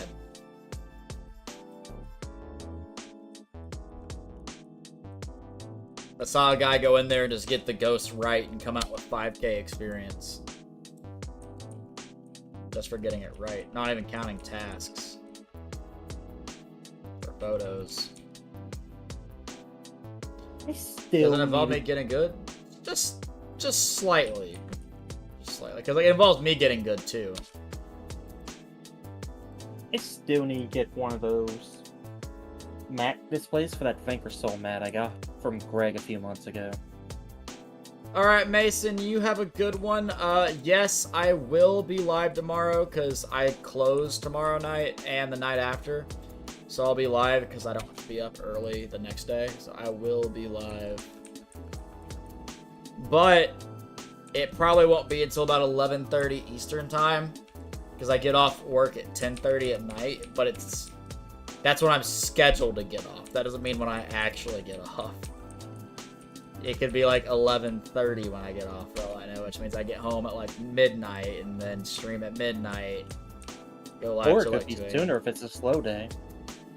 No, I think the earliest I've gotten off work was like 10:45 to 11, which would put me around 11:30 at streaming.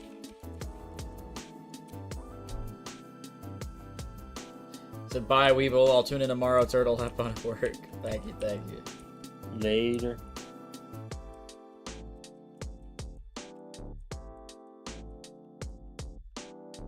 You never failed a shiny? I don't count the shiny Pikachu because I caught it and lost it a few weeks later. I've only ever failed one shiny, and it was a Dragonite and Let's Go Pikachu and Eevee, just because those things can run away from you. I've never failed a shiny that couldn't run from me.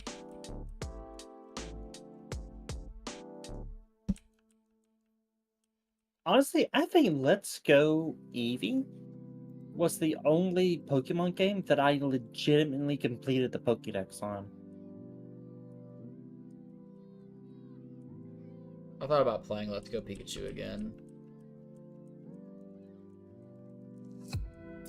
Honestly, I need to get back onto Violet and play the DLC.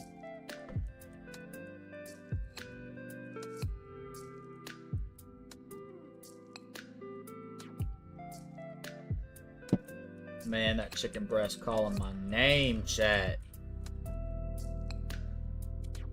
Sammy literally paid me $20 to eat a rotisserie chicken on stream. And I'm not gonna lie, chat. I ate that rotisserie chicken on stream and bought 2 packs of Dragon Shield sleeves.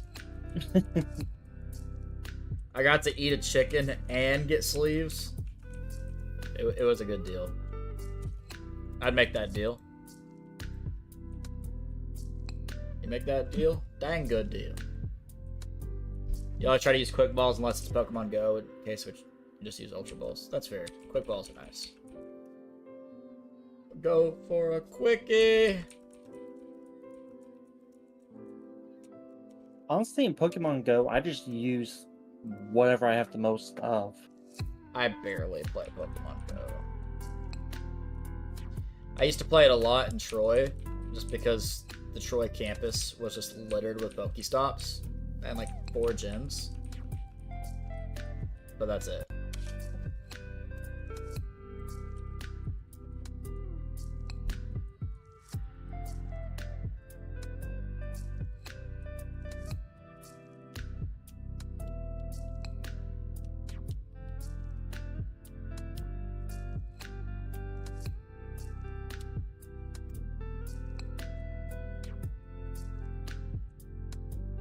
Oh, you didn't hear me when you went to go get a banana, did you?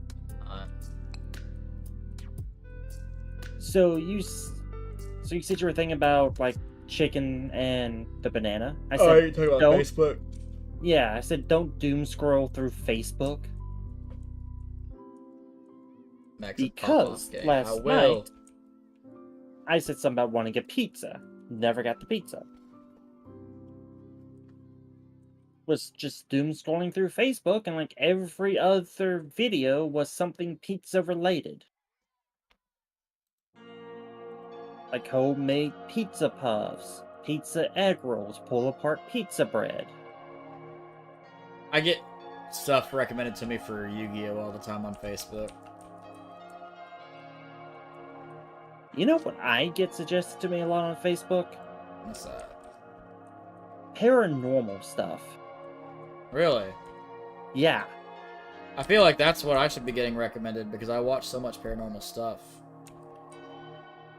One time at Scarlet, accidentally used a friend ball and a shiny Rowlet, but I still managed to catch it and realized the friend ball matched the Rowlet perfectly. Oh, nice.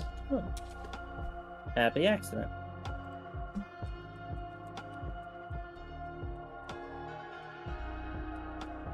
That's gonna be me over the desk at Konami with a pumpy and be like, there are no mistakes, Konami, just happy accidents, right? Fix the issue.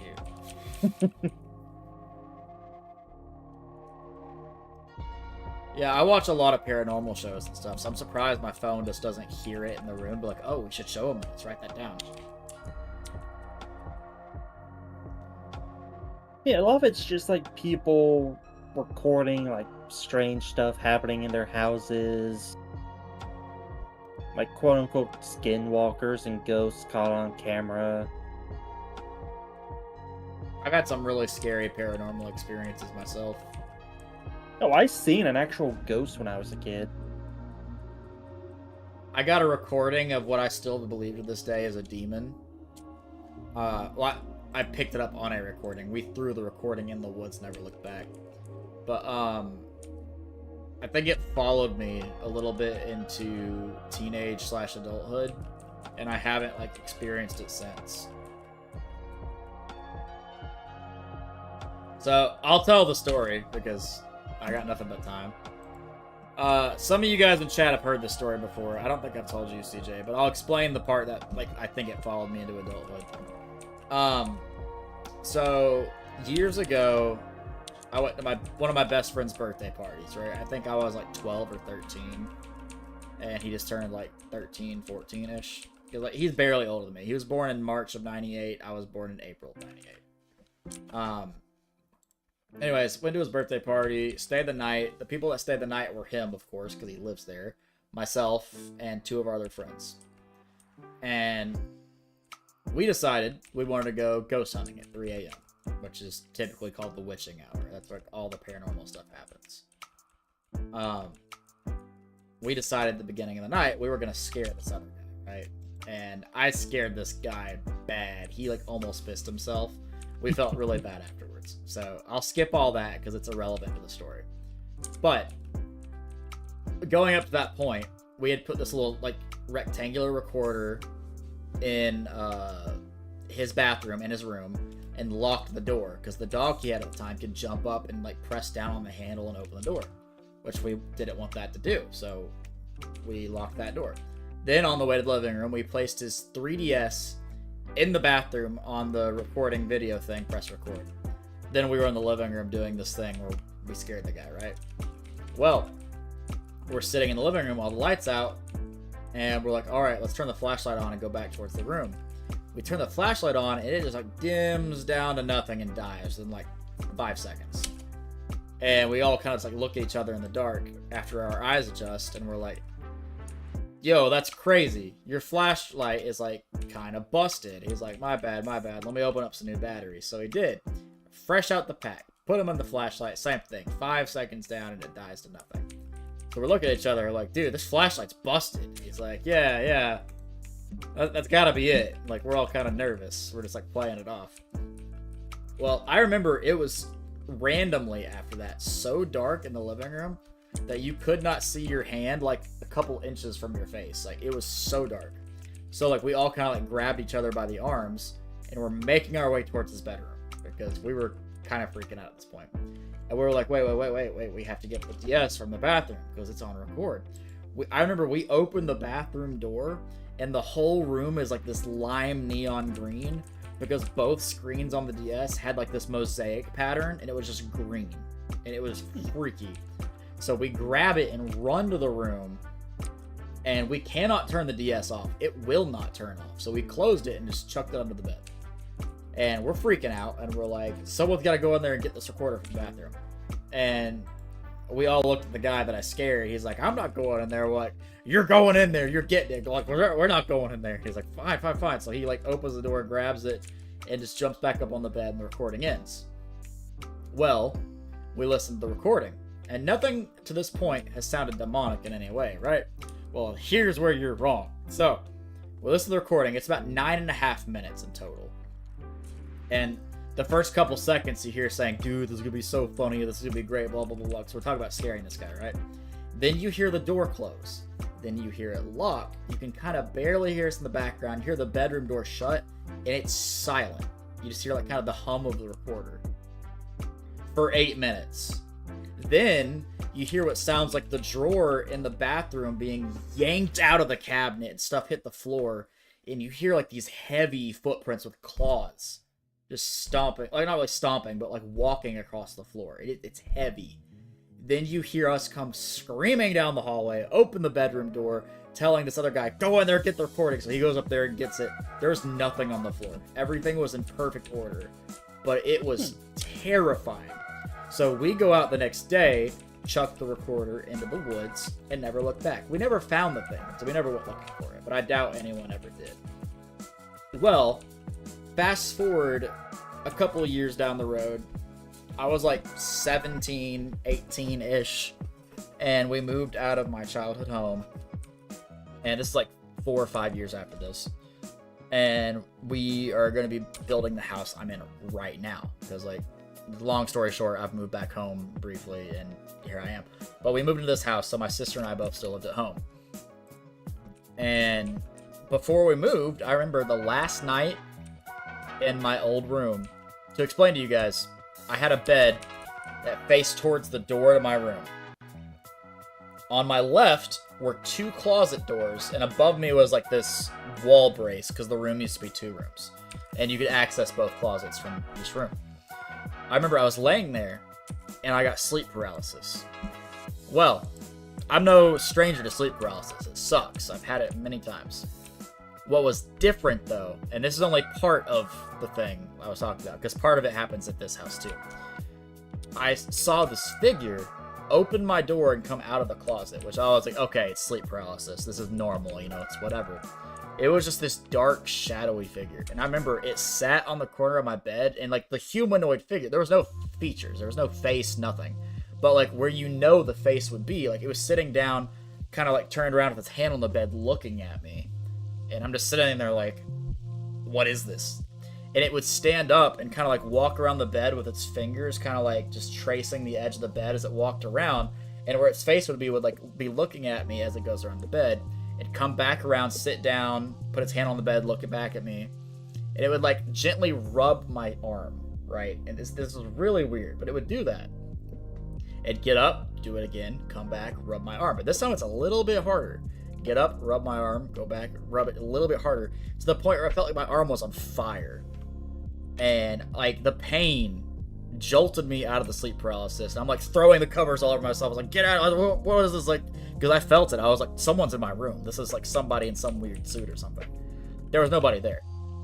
I got up to go to the bathroom, and I had these giant scratch marks on my arm, like, in pairs of 3s. And it freaked me out. But I was like, okay, whatever. I'm not going to show this to my parents, because they're not going to believe me, and they're going to say I did it to myself, because they were those type of people. So, a couple of nights go by. We're at the new house. This room right here, my bed is exactly where it's been. And I remember I was laying in bed, and I had like this nightmare where I was very aware it was a nightmare. I wasn't like lucid dreaming, but I was very aware I was asleep.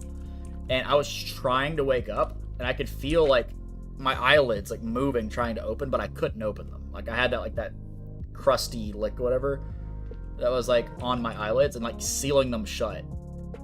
And I don't know what I was dreaming about. I was just terrified.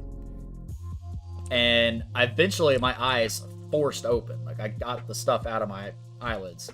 And I was laying there, and I felt a pressure on my chest. And it was like heavy, like someone put like a brick on your chest, right? And then I felt like my chest was on fire. So after a couple seconds, it went away, and I was like, man, that was really weird. Well, I went back to bed, got up the next morning, and obviously none of you guys have been in my house, but right outside my bedroom door, which it's over there, but like it's on this wall, there is the hallway, and there's like a Jack and Jill style bathroom. So like there's a bathroom here, bathroom with a shower toilet, and then a sink on the other side as well. So I go in there, look in the mirror, and I usually don't sleep with like a shirt on or anything, and I look up, and I've got these 3 giant scratch marks going down my chest, like something with a claw with 3 claws just scratched me down my chest, which is typically a thing that happens in like demonic stories and everything, because it's supposed to like be mocking the Trinity, because, you know, 3s. But it was really weird. After a couple days, the scratches faded, because they weren't like deep, like I wasn't like bleeding or anything, it was just scratches. But ever since then, I've never had issues. So like, I don't know what happened, but I definitely believe it was tied to like the little miniature demon hunt we did that one night. And thank God nothing worse has happened, because like, I don't know if you guys believe in ghosts and demons. I do. I think it could have been a lot worse. But terrifying nonetheless. From everything I've seen, if you try to like look for demons and spirits, they will accept that invitation with open arms. Oh yeah. Panther, what's up, fam? How you doing? Yes, I would love to see something funny. Yeah, no, like when you do that, you're quite literally like you're quite literally opening yourself up to that. Again, a lot of those paranormal videos I've watched, a lot of them use this app called Spirit Talker. He says, how the heck do I get scared more than you do? What do you mean? Elaborate. What do you mean? Yeah, I've heard of Spirit Talker. You have to pay for it. It's like $4 or $5. I actually bought it and have it downloaded on my phone.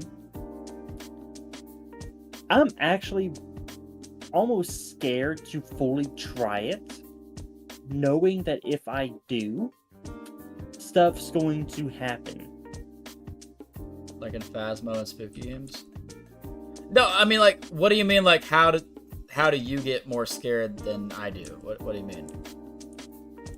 I've never had any paranormal experiences or sleep paralysis, thankfully. Well, 99.999 recurring % of the time, when you have sleep paralysis, it's literally all in your brain, and your brain is playing tricks on you because your body is still asleep, but your mind's awake. It's got this weird psychological effect. Almost anything you see in sleep paralysis is hallucinations. However, sometimes if you're having issues with like the paranormal, if you believe in that type of stuff, it can open you up to some things. I think that's what happened with me. Because no hallucination is going to leave physical damage to your body like it did to my arm. The experience I had when I was a kid, I was spending the night at my grandma's in Florida, and we were sitting in the living room watching TV, and straight to the right of the chair we were sitting in, it was just like the entrance to the kitchen with a little step down. And I just look over, and I just see this white, like, figure, like, shapeless figure just pass by. The direction it was coming from was, like, from the sink towards the door to exit the house. I got up and looked. The door was closed. It never opened.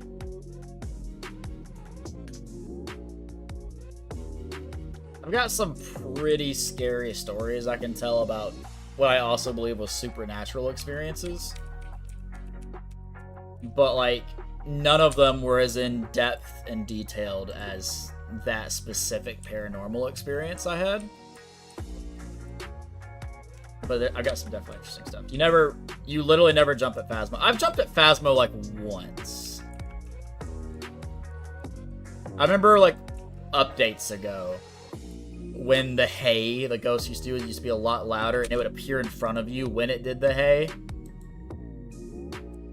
I kind of jumped, because it was, like, randomly in my face, like, hey! I was like, well, hello! Only once have you ever made it audible. I mean, Phasmo is just not scary, man. I enjoy the ghost hunting process of the game. There's just nothing scary to me about it. What's it? Maybe it's because I've had these experiences, is that this stuff just doesn't scare me. I don't know, but, like... The stuff I've seen through, like, the Facebook reels, a lot of it looks legit. Like, there's no other explanation other than paranormal. Some of it's iffy, like, it maybe could be set up. Others, it's like, you could clearly see that someone's like a filter or an edit, or something like that. Or they had a friend help out with it. There's a lot of cultures that believe this, but I know mainly the Native Americans do. That anytime you even talk or speak about something that's like supernatural or paranormal, you bring them onto you. And they're like aware that you're talking about them. Like, that's what a lot of Indian cultures believe. And they're very hesitant to talk about their own, like, lore because of that specific reason, where they don't want to be followed or, like, be targets of these paranormal / supernatural things. Well, that's what I was saying. Like, if you, like, start, like, actively looking for some of that stuff, like, trying to investigate, you're openly inviting it to you. Like, for example, I'm a huge cryptid person. I wanted to be a cryptozoologist when I grew up, and then I found out it wasn't an actual job position that paid a salary, and I was very sad. But the very first cryptid I looked into was the Sasquatch, because I'm a huge Bigfoot fan. I 100% believe Bigfoot exists, but that's a whole different tangent. But while looking into it, I learned that some specific Indian tribes believe that the Sasquatch isn't really a wild man or like this unknown creature to science. They believe it's more of like a forest spirit, like a protector of the woods. And it holds 1 foot in this world, 1 foot in the spirit world, which is why you would never find a carcass of one. Which, if we're believing, if we're saying for the sake of this argument that Bigfoot exists and that specific thing is true, it makes a lot of sense. Yeah. I'm not saying I believe that specific, lore on it, but it would make sense if that was the case. I believe the Bigfoot is surviving Gigantopithecus, which is the last of the great apes from the Ice Age. And I believe they've just adapted dietary-wise and temperature regulation-wise in their body to survive in modern day. All right, Michaela, you have a good night. Because, like, their fur in colder climates would have been much thicker, much longer to retain body heat. I believe now it'd be much shorter and a little bit thinner to withstand warmer climates. I feel like their diets would be more omnivorous than being herbivores, going after berries and stuff. They would have to be going after deer and things like that too. I still think there's a lot of them. But what does strike me as interesting is how many different cultures and many different places on different continents describe the exact same thing before technology was ever a thing, or these people could even talk to each other.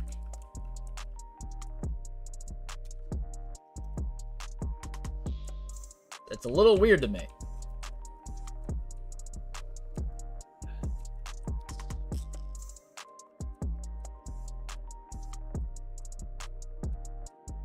Now, don't get me wrong, chat.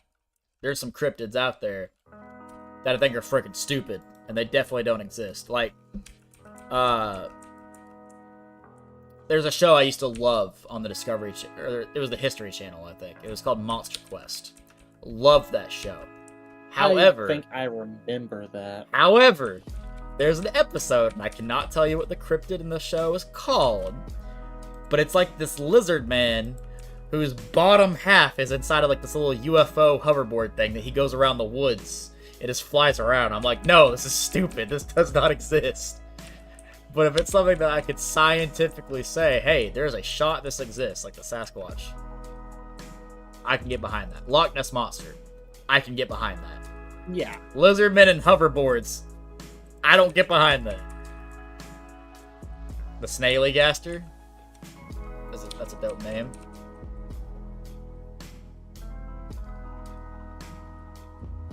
Did you ever watch the YouTube channels like Tribe 12, Everyman Hybrid? And there's like one or two others that focus on Slenderman. Sounds like a Scooby-Doo episode. Facts. Puggy says, look, okay, let me read it. Let me see. Might have had sleep paralysis for like 3 seconds because I couldn't move and I heard someone say my name. Tried to move successfully, did so. Look, no one's there. Yeah, it sounds like a very, very minor form of sleep paralysis. Typically, It's the gay blade. It's the gay blade. My game is freaking out.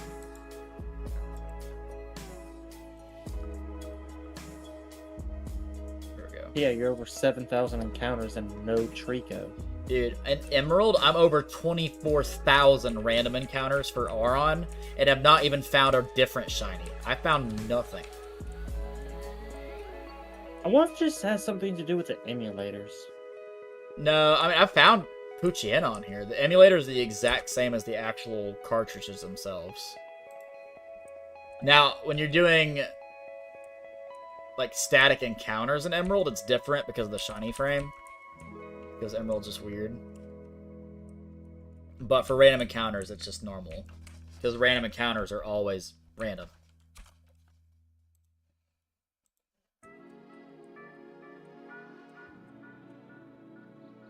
Now that you say it, I kind of want to try ghost hunting, not by myself, of course. Okay, I am a firm believer in ghosts, demons, spirits, things like that.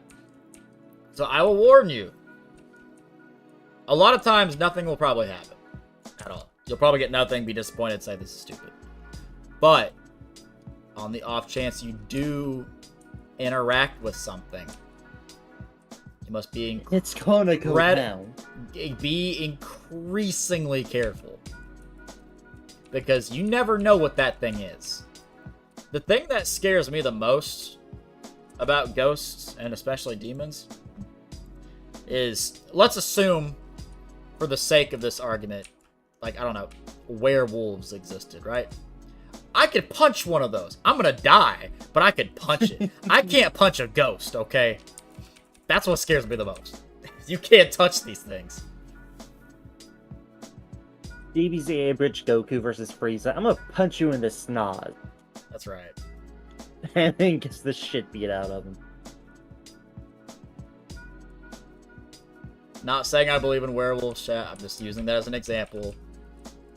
Insert anything there, alright? Let's say vampire's real. I could punch a vampire. I'd probably die, but I could punch it. I could fight it back. Ghost comes after you. Can't really do much about it. Look back at chat. Zoinks, it's the gay ghost who strokes at midnight. Good lord. When you try to sleep and hear the phantoms from Scooby-Doo. Are you talking about the one that's like, oh! Your mic cut out. I know it did. On stream it won't. For some reason it doesn't cut it out on stream, this Discord. I do believe in the paranormal stuff. Like, there are connections to the other world. Oh, yeah. Like, spirits are trying to communicate with us in both good and bad spirits in various ways. Let me put it this way.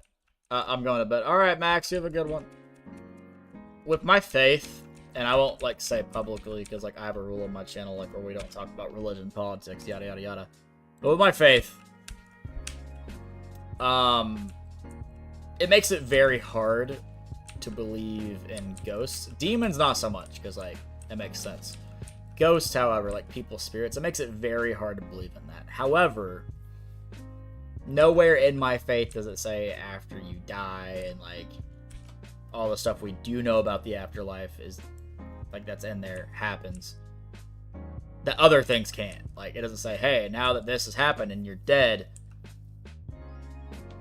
this is what happens in this order. You know, like, there's a bunch of things that happen after death that we probably, and don't, for sure, know. So, I mean, I don't want to completely discredit it, right? Oh, that's weird. 100% believe werewolves, vampires don't exist. I'm not sure about demons. Don't believe in them, but I don't completely believe in them either. Yeah, I mean, like, I'm an open-minded person, you know, like, you have your own beliefs about whatever you want to believe or not believe in, and that's totally fine and valid, and I support you in that. Even though I've personally had experiences that I would classify as demonic, I've never tried to convince people that, like, that happened to me. I'll tell you my story, but I'm not going to say, hey, do you believe me? You believe me now? I just told you this whole thing. Like, I'm never going to do that. Because, in my personal opinion, it comes down to, like, I know what I experienced, and it was crazy, and no one can look at me in the face and say, hey, that didn't happen to you, because, like, it did. So, whether people believe me or not literally doesn't matter to me at all. So, like, I'm not trying to go around convincing people. But I will say that if you try to do something like this, like if you go ghost hunting or whatever it is, be careful. Definitely bring someone with you. Yeah. And never stop recording.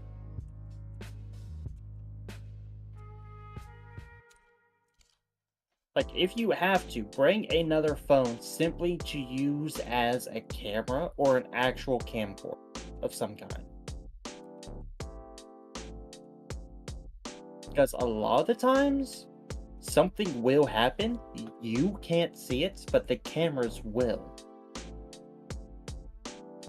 I've really thought about doing, like, videos with my friends, the same guys I did that birthday party thing with.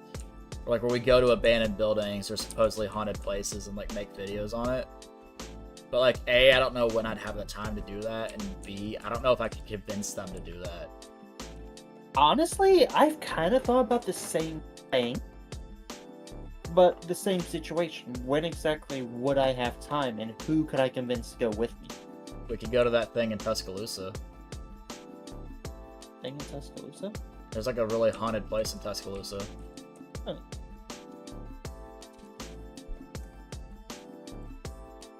There's also a tunnel in Tennessee. I believe it's in Kingston, Tennessee. It's called the Sensabog Tunnel. And people say if you drive into the tunnel, then turn your lights off and just park, you hear people, like, screaming. And if you turn your car on and try to leave, if you look in your rearview mirror, you see people chasing after you, like, running on the asphalt. Huh. Don't know if it's true. Never been in my life, but I want to go. Like, the other day, I was scrolling through Facebook and seeing a video of, like, the most haunted places in Alabama. Surprised you didn't see the thing about Tuscaloosa there. It might have said something about Tuscaloosa, I don't remember. Sam and Colby sheet, exactly.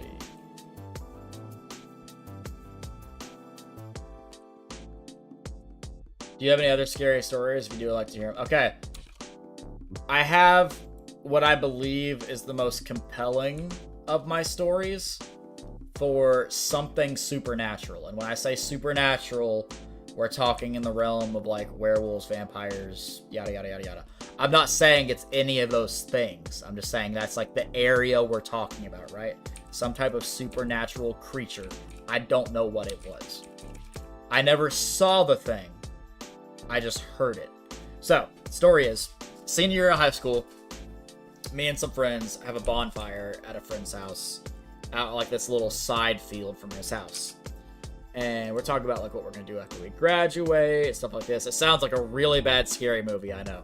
But we're like talking about what we're gonna do after high school and just having a good time. And we're like, well, hey, we don't know if we'll see each other again after this, but let's just enjoy tonight and have a good time. And at some point, the supernatural and the paranormal came up, and we started talking about it. And ironically, we had a conversation just like this, saying like, hey, like we've heard of you talk about these things. It brings them on. And one of my friends was super skeptical and effectively said, yeah, right, like that could ever actually happen. And just like in a horrible, scary movie, something happened. So we heard this loud crash. We thought someone got in a car wreck on the road, right? So like our first instinct is we jump up out of our seats and like run up this little hill to the road, which is like 20 feet, 30 feet away from the campfire. It was not very far away. Nothing on the road. There's no cars, no deer, nothing like that. We're like, that's weird. Where did that come from? And we started investigating because this was loud. Like we heard it. All of us heard it. And so our next thought is like, let's go back to the house and check out over there. Maybe like something happened. Maybe something fell, or like part of the house just caved in or something, because it was a sound I'd never heard before. We go around the front of the house, sides of the house, nothing's there. We're like, what the heck? We all heard this, right? Like we're looking at each other like, we're not crazy. You heard this too. And we start hearing like all of the trees and the bushes and stuff around us kind of start like, I wouldn't say like swaying, but like sound like something's in there, like in the woods around us. We just don't know what it was. Made us all kind of freak out. So we go back to his bedroom, which is on the back side of the house. Now, how the house is set up is there's like a little workshop station with like these poles and like a metal roof that kind of slanted down with posts that went down to the ground. And it's like thick, right? Like it is old school house construction. This metal on this roof is like solid. It's not like sheet metal that's super flimsy, right? It is a solid piece of metal. And we're looking around and we're like, there's nothing here. And then we look up and this metal roof was dented.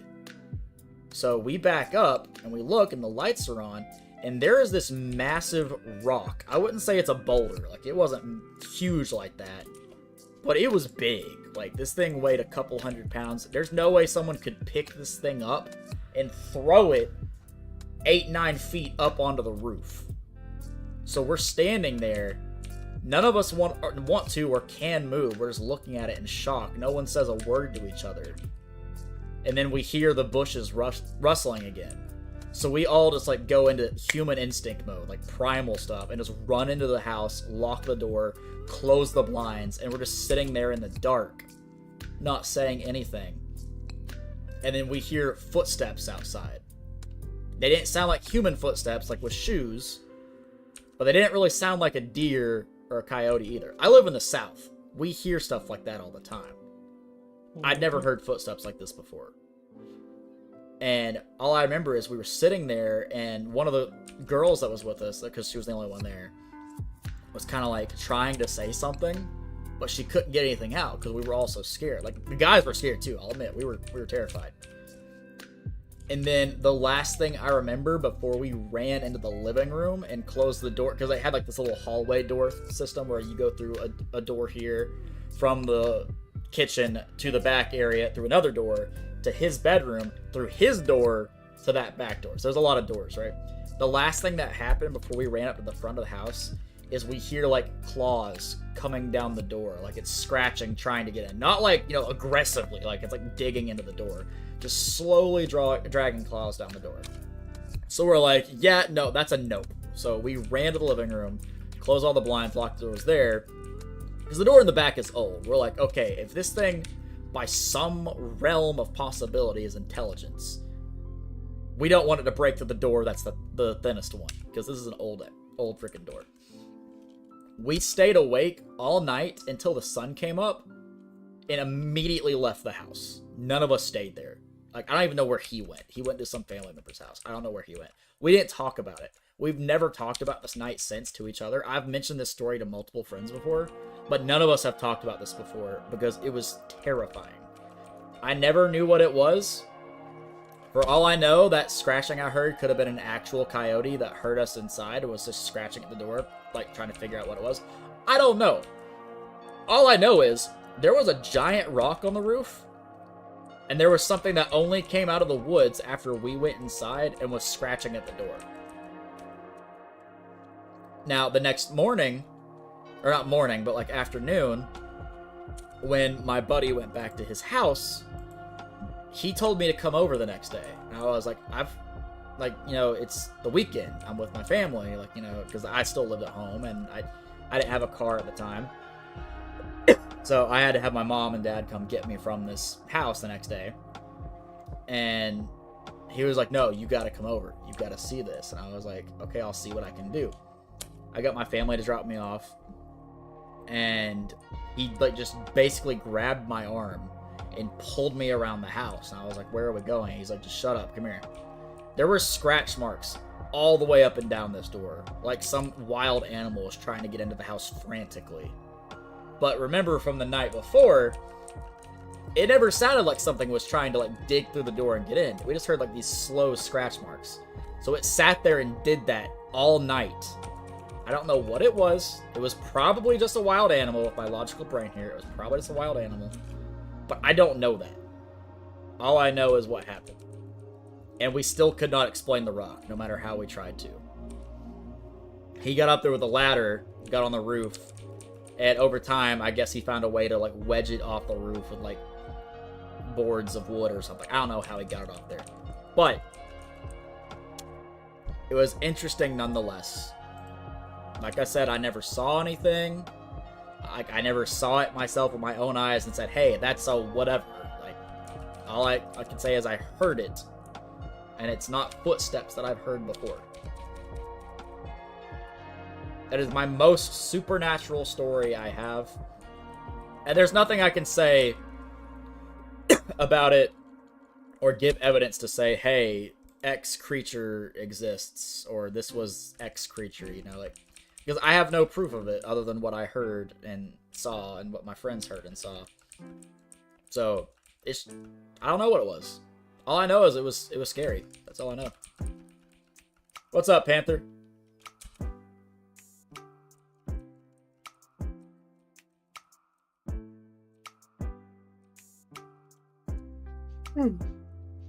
I just used to ghost hunt and look into the supernatural stuff a lot, so I just genuinely believe from how much I was opening myself up to it that stuff like this happened to me a lot. Because I used to be a lot bigger into this stuff than I am now. Yo, what's up, Jesse?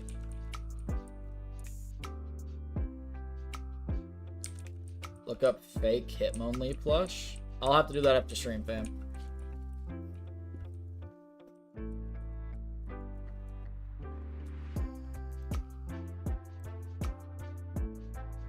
He said you're gonna tell me to look into a mirror, Panther.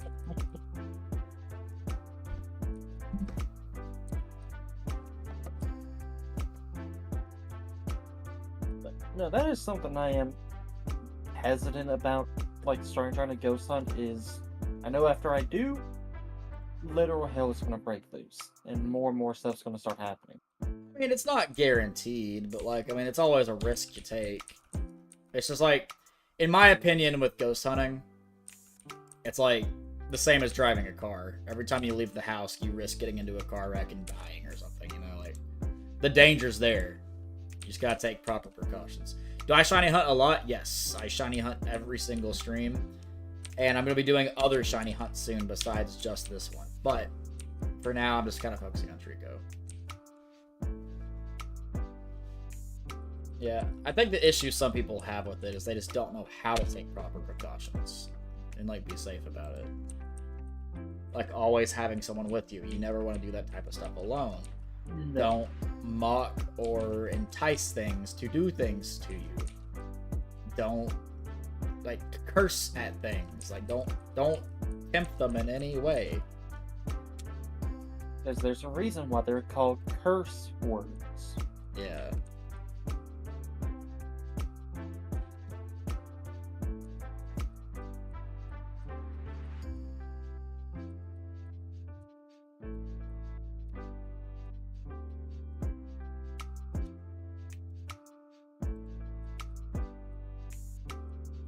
I think I'm going to go to 7,200 encounters, so 11 more.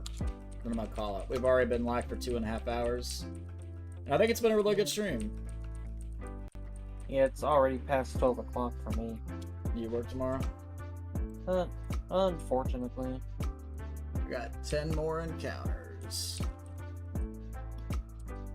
Yeah, my coworker and manager's back, so everything's pretty much back to normal at work. Gotcha. Question, do you like the newer designs of Pokemon? I feel like around Gen 6 and so on, it's gotten worse and worse in my opinion. I like some of them. I mean, it kind of stems from a point of, like, they've done so much already, you know? Like, it's going to be hard to come up with new designs that are unique and appealing to the player base and that everyone loves, right? Like, Gen 1 is excluded from this conversation because Gen 1 is what got a lot of people into Pokemon. That was the gateway because it was the original. But after that, it's like, okay, we've made the original 151. What's next? What do we do? And they've done some really cool stuff. Like, in Japanese culture, for example, in some areas of Japan, they believe that if an item sits long enough, it eventually gets a spirit of its own, which you can see in Klefki, or Vanillite, or whatever, like... Voltorb. Honedge, Voltorb, yeah. Like, it's this really cool, like, ever-going idea they do in trend. So I thought that was really cool. Like, the static item Pokemon are awesome to me. But after that, it's like, okay, let's make a big dragon. Let's make a guy with 4 arms. Like, I mean, eventually you run out of things to do. And so, also, too... To answer the question... I don't mean to cut you off, CJ. You can continue your thought after this. To answer your question, I don't really like the newer designs of Pokemon, but I don't really dislike them. Like, I think a lot of stuff from Sword and Shield, when Sword and Shield was new, I thought was cool. I think it was appealing, but, like, nothing is going to hit the same for me as Generations 1 through 4. That's when I was a child, and I was, like, watching all of these games come out, and I was growing up with them. And I just have a nostalgic connection to them. That too. I have a nostalgic connection to them. Everything after that, it was just different. I don't know. Sometimes different's good, sometimes it's bad. Also, too, it's going to become increasingly difficult to come up with a new design and not have it feel like it's copying something else. That's also very true. That's also very true. I don't dislike new Pokemon designs, but I don't really like them either. I just don't like new Pokemon, right? After Sword and Shield, it left a sour taste in my mouth. I tried the Gen 4 remake, Brilliant Diamond Shining Pearl.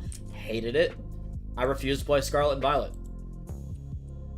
So, I picked up the Shining Pearl remake because Pearl was the first mainline Pokemon game I actually bought.